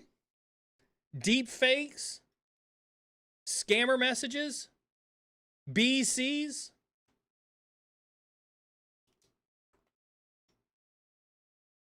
Right? That was when people started to look at it and take it seriously.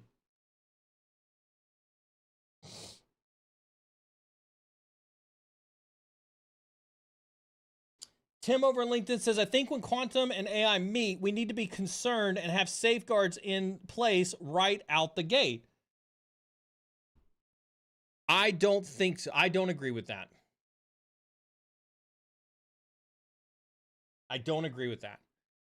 I think one of the things that cyber suffers from, I think this is my personal opinion. I think one of the things that cyber suffers from is this idea to proactively shut down innovation in the name of security.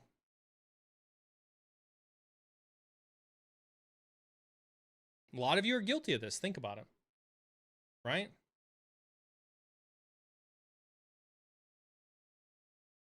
Oh my God, quantum computing is going to ruin how we do passwords. It's going to ruin how we do certificates. We've got to control it now.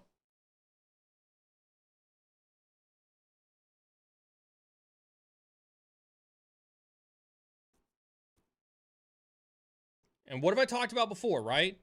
Cyber is in the business of enabling risk. You have to let these technologies innovate on your own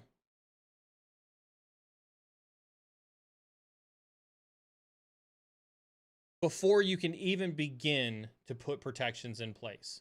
You can't protect a threat that doesn't exist. You can't protect a threat that you've created in your mind that you have no idea whether this is the, if a tree falls in the woods, is anybody going to hear it? Oh my God, quantum computing is going to break every password in the world. We need to ban quantum computing. We need to do something else with password algorithms. How do you know? Because somebody wrote a theoretical paper based on, you know, a hypothesis. Therefore, you need to change the entire world because of that. Call me a boomer. I'm okay with it. Like, you're not going to hurt my feelings. Beard's called me worse, trust me. Right? You can't predict the future. You can't predict how people are going to use things. And therefore, you can't predict what you have to protect. You can't predict the threat. You can't predict the risk.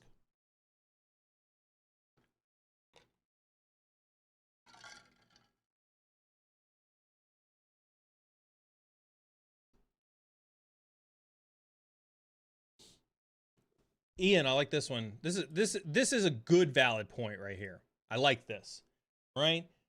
Ian says, certs and passwords are small-minded. Drone AI with quantum is scary. Yeah, you know what else is scary? A lot of the shit that they make in movies. You think it'll ever come to fruition? We'll never know. Right? But it makes for a great movie, doesn't it? I think that that's like, and again, call me cynical. Call me a cynical old bastard, right? But I do fundamentally think, I do sometimes think that we get caught up in our own creativity.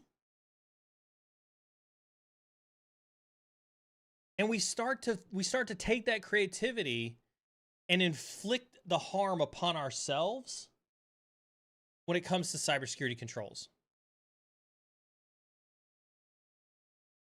Beardsec, you know what else is scary? Australian spiders. Absolutely. We can create a lot of scary scenarios with quantum and AI and things like that. And I, you know, they have just as likelihood of existing as the next thing. What I think I want, what I think I would impart is to embrace the innovation. Embrace the change. Embrace it early. Embrace it early and start to become an expert in it. Don't read other people's fear-mongering over AI and quantum. You may find that there's actually some really good benefits that come from it, that if you would just allow the technology to innovate on itself, it'd actually be really good for cyber. I do fundamentally believe that. We have to innovate to be better, to keep up with it. Listen, we just got done talking about hackers are going to hack, right? Hackers are always going to hack. As long as there's money to be made, they're going to continue to take your stuff, right? Hackers going to hack. The only way that you can stay ahead is to not try to stifle change, but to become knowledgeable in how it works. Change never stops. Thank you, Cybershade. Love this. This is amazing. Right? Change never stops. It happens regardless if you want it to or not. So stop trying to fight the change. Learn how to play within the change that's happening around us.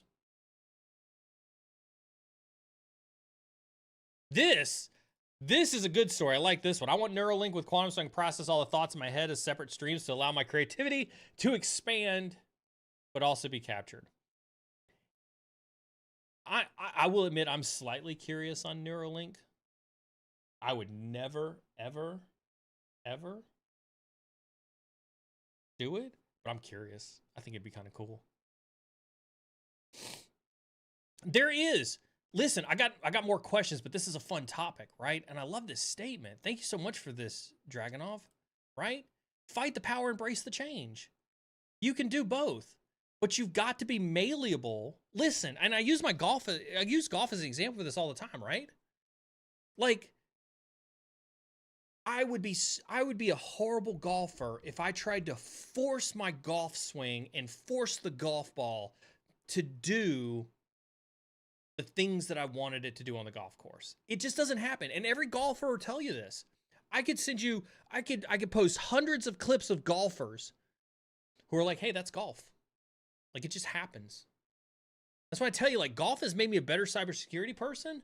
Because I'm like, hey, that golf ball is going to go where that golf ball wants to go. That golf ball is going to land where that golf ball wants to land. I've got a spot. I've got a face on a golf club that's smaller than the inside circle of that coin that I've got to hit 72 plus times in a round.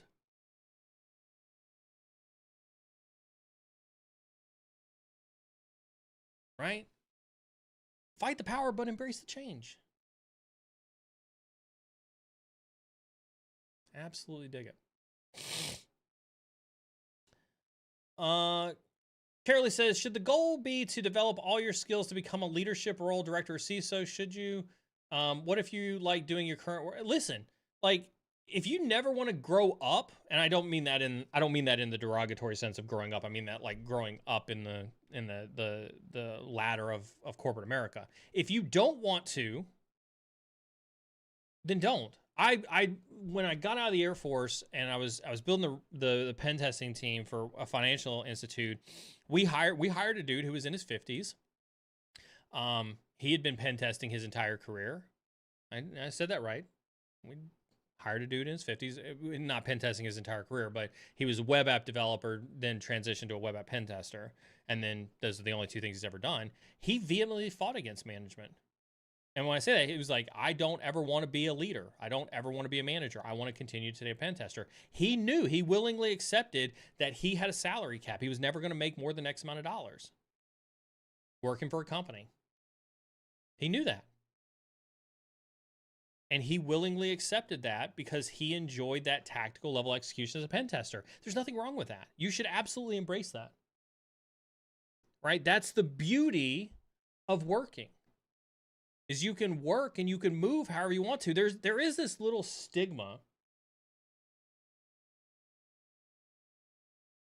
Right? There's this stigma that you have to move up the corporate ladder. That doesn't necessarily exist. Now, there are some things that are true. Oh my God. There's questions on TikTok. I just saw that. I love it. I see your question, Prack, over on TikTok. I'll answer that one here in a second. There is some stigma that you have to move up the corporate ladder. And there's some things that are true, right? There's things that are true like, hey, if you want to make a certain amount of money, you got to be in leadership. If you want to have a big team, you got to be in leadership. There are things that you have to do if you want to become something else. But you can actively make a decision that says, I never want to do that. What I encourage people to do, right, is to look at those decisions and just be informed about them. You don't want to be in leadership? That's fine. You know what you got to accept? Your salary will only be you'll only ever make XXX a year. If you're okay with that, then that's fine. Like, accept that. You'll never have stocks as part of your compensation plan in some jobs. Just be okay with that, right? Be informed about it. Don't complain, though. Like, don't complain about it. That's the big thing, right? I think a lot of people are like, well, no, I want to make $500,000 a year and I want to stay a pen tester. Like, that's just not going to happen. Right? Like, you can't make that kind of money and sit behind a keyboard in a hoodie and do nothing but pen testing all day, every day. Right? So you should pursue the path that makes you happy, but be realistic. Be realistic. That's all I ask. Right? And Ian, very spot on, right?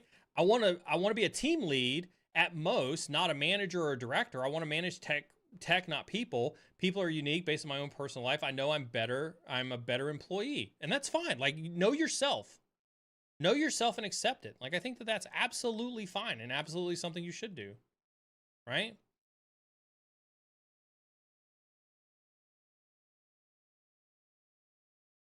Right? My what you'll find here when we talk about stuff. Hey, Callie, good to see you. Should be evening for you, hopefully. Let me know if you're going to stream this evening, Callie.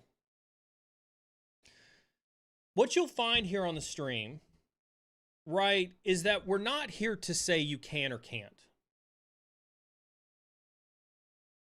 We're here to say be realistic. Nobody here can tell you can or can't. Nobody here can tell you should or shouldn't. Nobody here can tell you what's right or what's wrong. But what we are a fan here is being informed. Right? We want you to be informed. And so part of this, I do think, as long as you know yourself, as long as you're willing to accept that, I think that's fine. I'll give you an example, right? So one of the Fortune 100 companies I worked for, right? There was a grade cut. We had grades, right? Grade 1 through 24, I think it was, right? I think it was grade 1 through 24. And then you got into like CEO type of position, right? Until you were a grade 18, you never got stock. Grade 18 happened to be a senior manager. So based on Ian's statement here, if this was, that company that I was working for, right, I could tell you that if you never wanted to be a manager, all you wanted to be a team lead, the best you'd ever be would be a grade 12 or a grade 14. At a grade 12, because of HR, your salary is going to cap at, if my memory serves me correctly, 140. You might get 5% profit sharing every quarter, something like that. Yeah, 140. That's the best you'll see out of it. And there's nothing I can do about it. That's set by HR. That's set by corporate policy. Nothing I can do can change that. As CISO, nothing I can do can change that. And so I have to look at you, and here's the reality. Here's the reality of this. Let's talk about this as a reality. Because again, that's what we're a fan of here on the stream, is reality. So if you tell me in our one-on-one, Neil, I'm good being a team lead. I just want to lead teams. I just want to, be tech. I want to be an employee. That's fine. That's cool. It's cool. But I want you to know your salary band caps out at X. If I move you to a grade 16, to a manager role, I have to make you a people manager, which means you have to have people managing you or people underneath you. No, Neil, I'm not good with that. I only want to be an employee. I don't want to manage tech. Okay. I want you to understand there's nothing I can do. HR sets that. And you can complain to me. You can say you're willing to let good you're willing to let good talent go.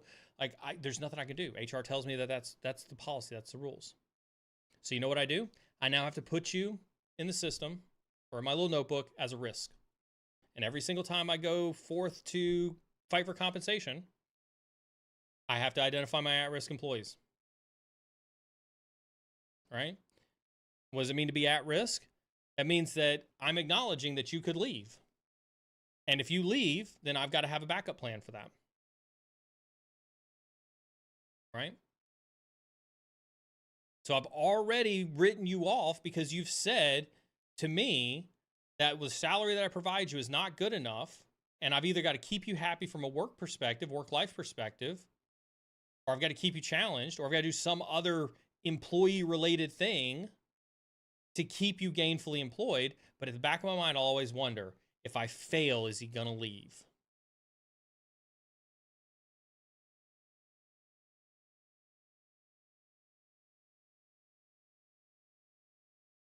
And so that's what I want you to caution of, right? Is that there are implications to having that mentality.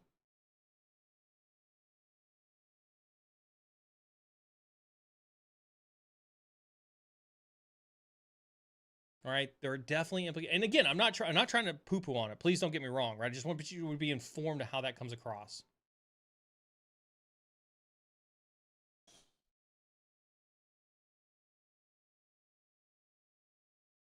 I see that there's a lot of good questions coming through. I do want to pay attention to TikTok because I don't want TikTok to feel abandoned.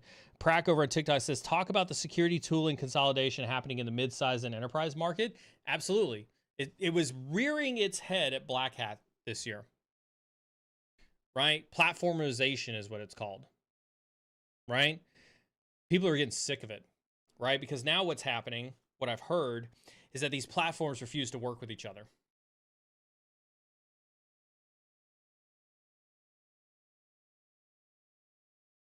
Right?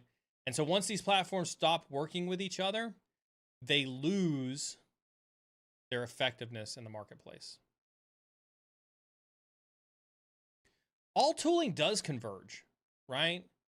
Cypher Enigma, all tooling does converge eventually. It happens. That's what happens when acquisitions happen, right? Vendor lock-in does suck. Hype plug to query. Like one of the things that we're actively doing is building a tool to reduce vendor lock-in because we know how bad it sucks. Most of us who have worked in this industry, right? Platformization kills innovation. Consolidation kills innovation. The reason for it is because consolidation is a marketing and sales technique to capture market share.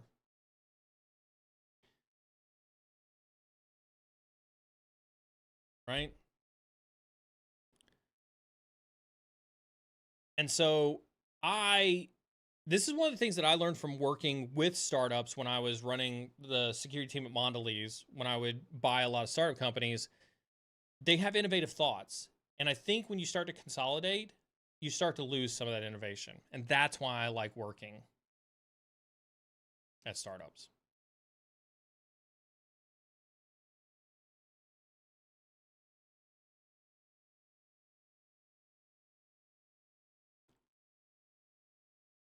Slime one over on Twitch says, Neil, 10 years ago, I told you I wanted to be a pen tester, and you said, what about being a pen tester interests you? And I was absolutely stumped. I will never forget you asking me that question. When I didn't have a good answer, I knew I didn't actually want to be a pen tester. It just sounded cool. Now I'm the manager of a security analyst team. Slime, 10 years ago is a long time. I have no idea who you are. I'm trying to remember my life 10 years ago. It seems so long ago. I guess it's been 10 years. If you knew me 10 years ago, you knew a vastly different Neil, and I'd like to see where you came 10 years ago. Reach out to me on LinkedIn if you don't mind revealing your real identity. This is one of the reasons I know that everybody loves Twitch, is because you don't get to necessarily tell me who you are, and I'm fine with that. I'm more curious who you are that knew me from 10 years ago than anything else. Like, oh my God, like you found me 10 years later. That warms my heart. It is a simple question. What about being a pen tester interests you? And a lot of people don't have a really good answer to that. I'm glad you found the answer in yourself. That's what we try to do, is we try to help you find the answers in yourself. Now you're a manager, security analyst team, and I couldn't be more proud of you. I don't know who you are. You're awesome. I'm sure you're awesome. You're managing a security analyst team, and I'm super. You worked at Network? Dude, who is this? Hold on, guys. I'm like, who is this? I gotta look this up. Hold on for a second.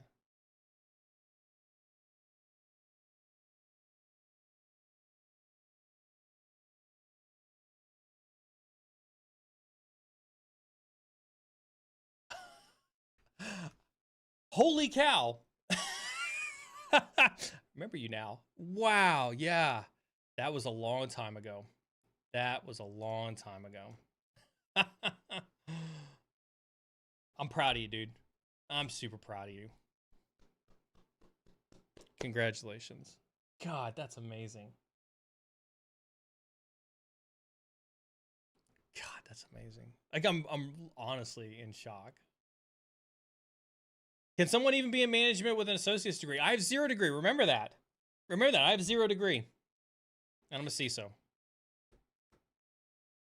Right? Absolutely you can. You can do anything you put your mind to.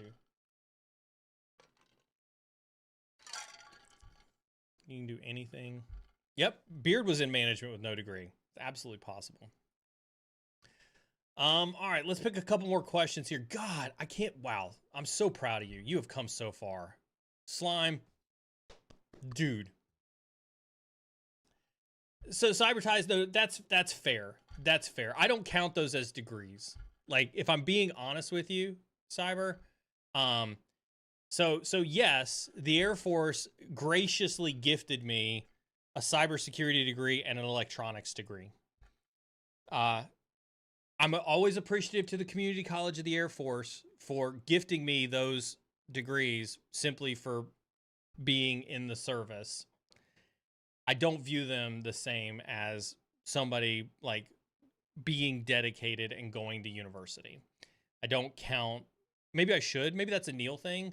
Maybe that's a me thing about myself. But I didn't earn them in the sense. I don't feel like I earned them in the sense. Say it again. You can do anything you put your mind to, 1000%. You are the only limiting factor to your success. You are the only limiting factor to your success. Period. Dot. Again, super valid point. I'm being cynical, Neil, when I say it, right? I'm telling you.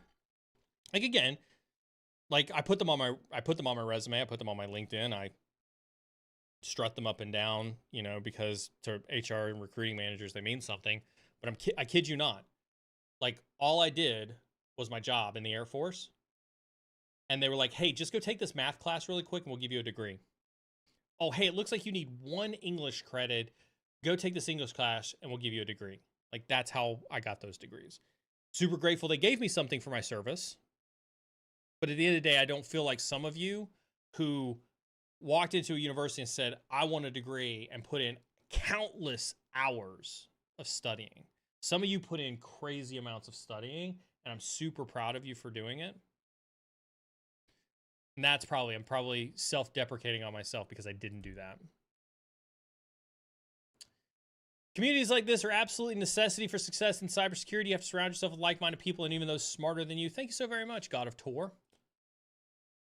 Appreciate everybody who's in this community. Make sure you hit that exclamation point Discord. We will have giveaways coming back, especially next week. So make sure you are in Discord to participate in the giveaways. Let's see, look for one or two more good ones. Let's see, Cybertize, this is a good question from you, right? Any advice on making unique content?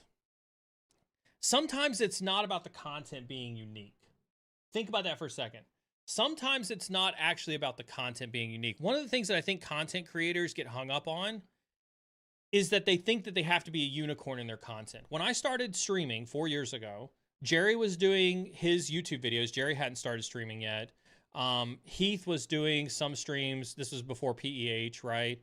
There were only a handful of, I mean, obviously John was doing, John's videos on YouTube's, but, streaming content wasn't actively being done. Streaming cybersecurity content. There were people doing try hack me stuff and hack the boxes. But one of the things that I sat down when I evaluated what I could bring to the table as Neil was the amount of experience I had, right? The fact that I've got a guy in chat who found me 10 years later from giving him pen testing experience from 10 years ago, when I was coaching and mentoring folks and I was a teacher at SANS Institute, and when I was helping, so when I talk about helping a team build a multi-million-dollar ARR pen testing practice, the company that Slime's talking about was that company that I helped build a multi-million-dollar pen testing practice, right? And so I sat down and I just said, look, what is unique about Neil and about my life journey, about my journey that people might want to listen to?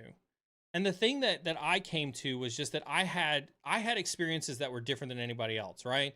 From working in .coms, not going to university pre-military, working in .coms pre-2000 tech bubble, 10 years in the Air Force with just a litany of stories to tell from spending time, in the Air Force, working for the government, doing cyber operations for the government, and then being blessed and lucky, because I don't mind sharing the fact that, half of everything is luck, being super lucky that I was able to have a successful career post-military.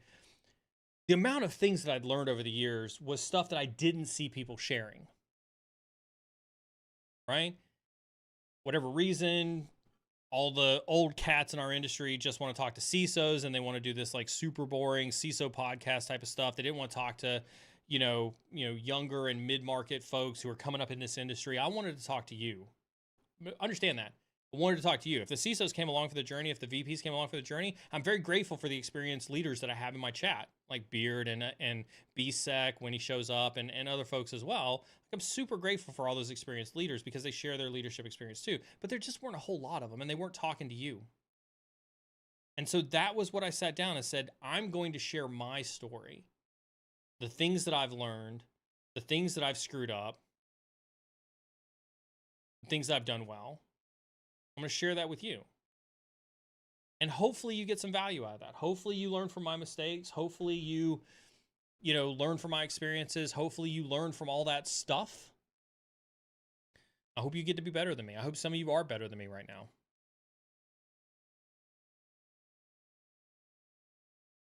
Right?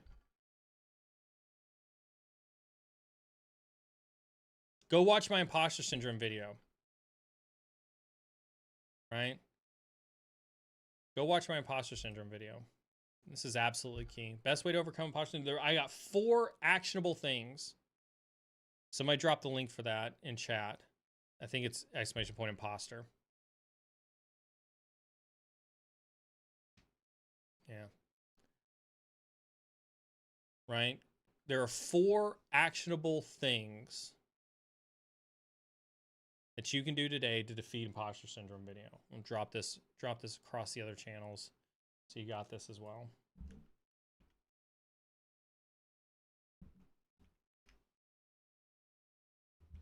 Everybody suffers from it. I suffer from it. Beard suffers from it. Callie suffers from it. Everybody suffers from it. There are 4 things that you can do today to go fight them. January 2022, there weren't many like Mr. Bridges visible. I could find to communicate with. Took me 11 months to find someone in cyber willing to have a conversation. That's what we're here for. Come here, have a conversation. We'll talk all things cyber. Make sure you tune in Wednesday. Not only do you get my opinion, but you'll get Jeff Goals' opinion for Old Guy Wednesday. Comparison is 100% the thief of progress. Do not compare yourself to other people. Listen, and I'll ask this one. If I had looked at Jerry and Heath and John and said, well, you know what? There's 3 guys already doing cybersecurity content. I'm just going to go ahead and stop. Where would we be today? I wouldn't be sitting here having this conversation with you. I have no idea. I'm not going to say I'm not going to make any drastic claims or anything like that, but I couldn't imagine. I would be disappointed in myself. I would be disappointed in myself that I let you all down if I looked in another multiverse, if I was like Dr. Stephen Strange and I was looking at a multiverse and I saw a version of Neil that never started streaming because I let other people building content dissuade me from it, I'd be disappointed in myself.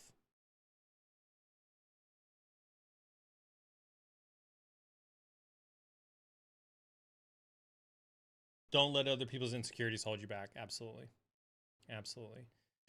There's one question here. I was going to let this one go, but this is actually a really, really good question. I want to send this question. Oh, where did it go? Where did it go? Here we go. No, it was this one. It was this one. Because this is hard, right? This is a hard question to answer. Right? It's a super hard question to answer. As soon as it shows up on my screen. Come on, show up on my screen. Where is it? There we go. Neil, can you tell us what made you stand out when you first started your career from other people with degrees? I don't know. I could tell you what I think it was, but I never thought to ask people what made me stand out. When I got out of the military, right, and I took my first pen testing job. My first pen testing interview was a panel interview with a bunch of who would ultimately end up being my peer pen testers, right? And remember, I was doing offensive operations in the military, which is vastly different than pen testing. I know it's fun to talk about, and I've got great stories from it, but it wasn't pen testing per se, right? It was hacking. I was hacking, and so the process, the experience, everything was vastly different, and so. Maybe I'll get Miranda to come on stream. Miranda she was the one who hired me long time ago. Amazing person. Maybe I can get her on stream. Maybe we can talk about like why she chose to hire me without degrees and what separated me from the other pen testers. But I sat in a room and I sat there for 2 hours getting grilled. And it was, what's this? What's that? How do you do this? How do you do that? It was in depth. I like to think when I look back on my interviews, and that's what you're seeing. I'm trying to think back on the interviews that I've had. The thing that I've always tried to personify is excitement for an opportunity. What does that mean? I'll use query as an example because I think it's a stark contrast that I think you can draw the example from, right? Working in a startup is a lot of work. There's a lot of hard things that you do in a startup, especially a startup that you're trying to will into an existence in a market category that doesn't exist, right? On top of that, like working in a startup is financially hard, right? Like it or not, there's a limited amount of money. And so efficiency becomes super important. You can't have 50 salespeople. You can't have 50, business, SDRs. You can't have, 50, account executives, right? You can't have any of that stuff, right? You can't have a CRO. Like depending on the size of the startup, you can't have a lot of this stuff. And so there was a need and a know-how on my part going into working for a startup where, you know, I needed to know that I was going to have to go above and beyond in my job role.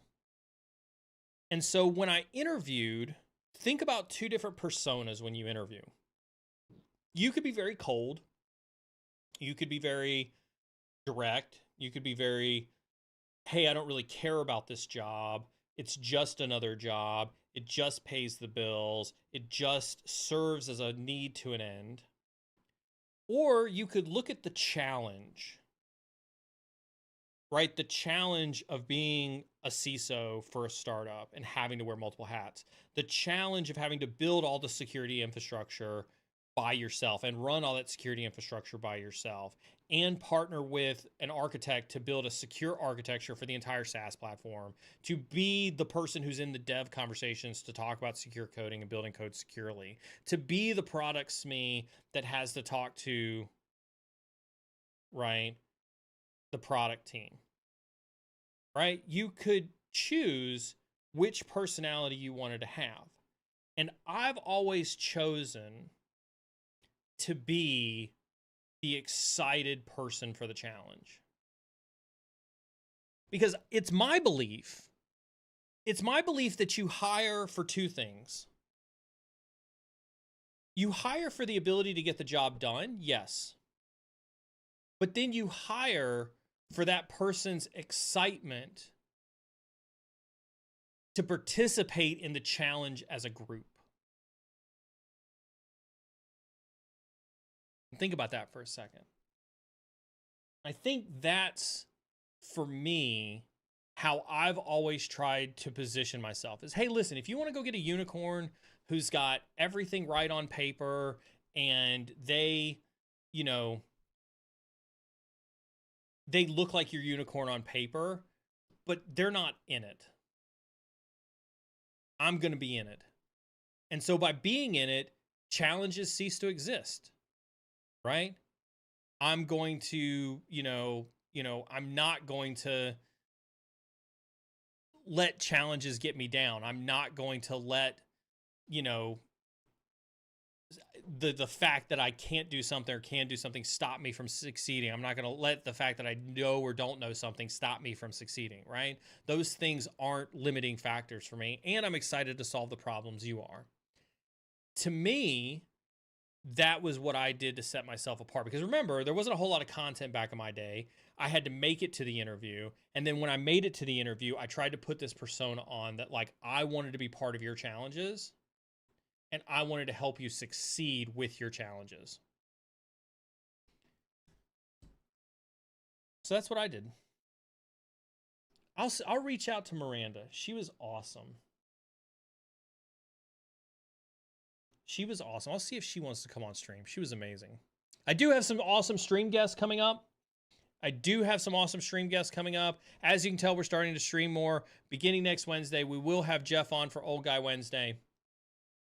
We will be doing giveaways. It's a great time to remind you to hop into Discord. We will be doing giveaways. You have to be in Discord to participate in the giveaways.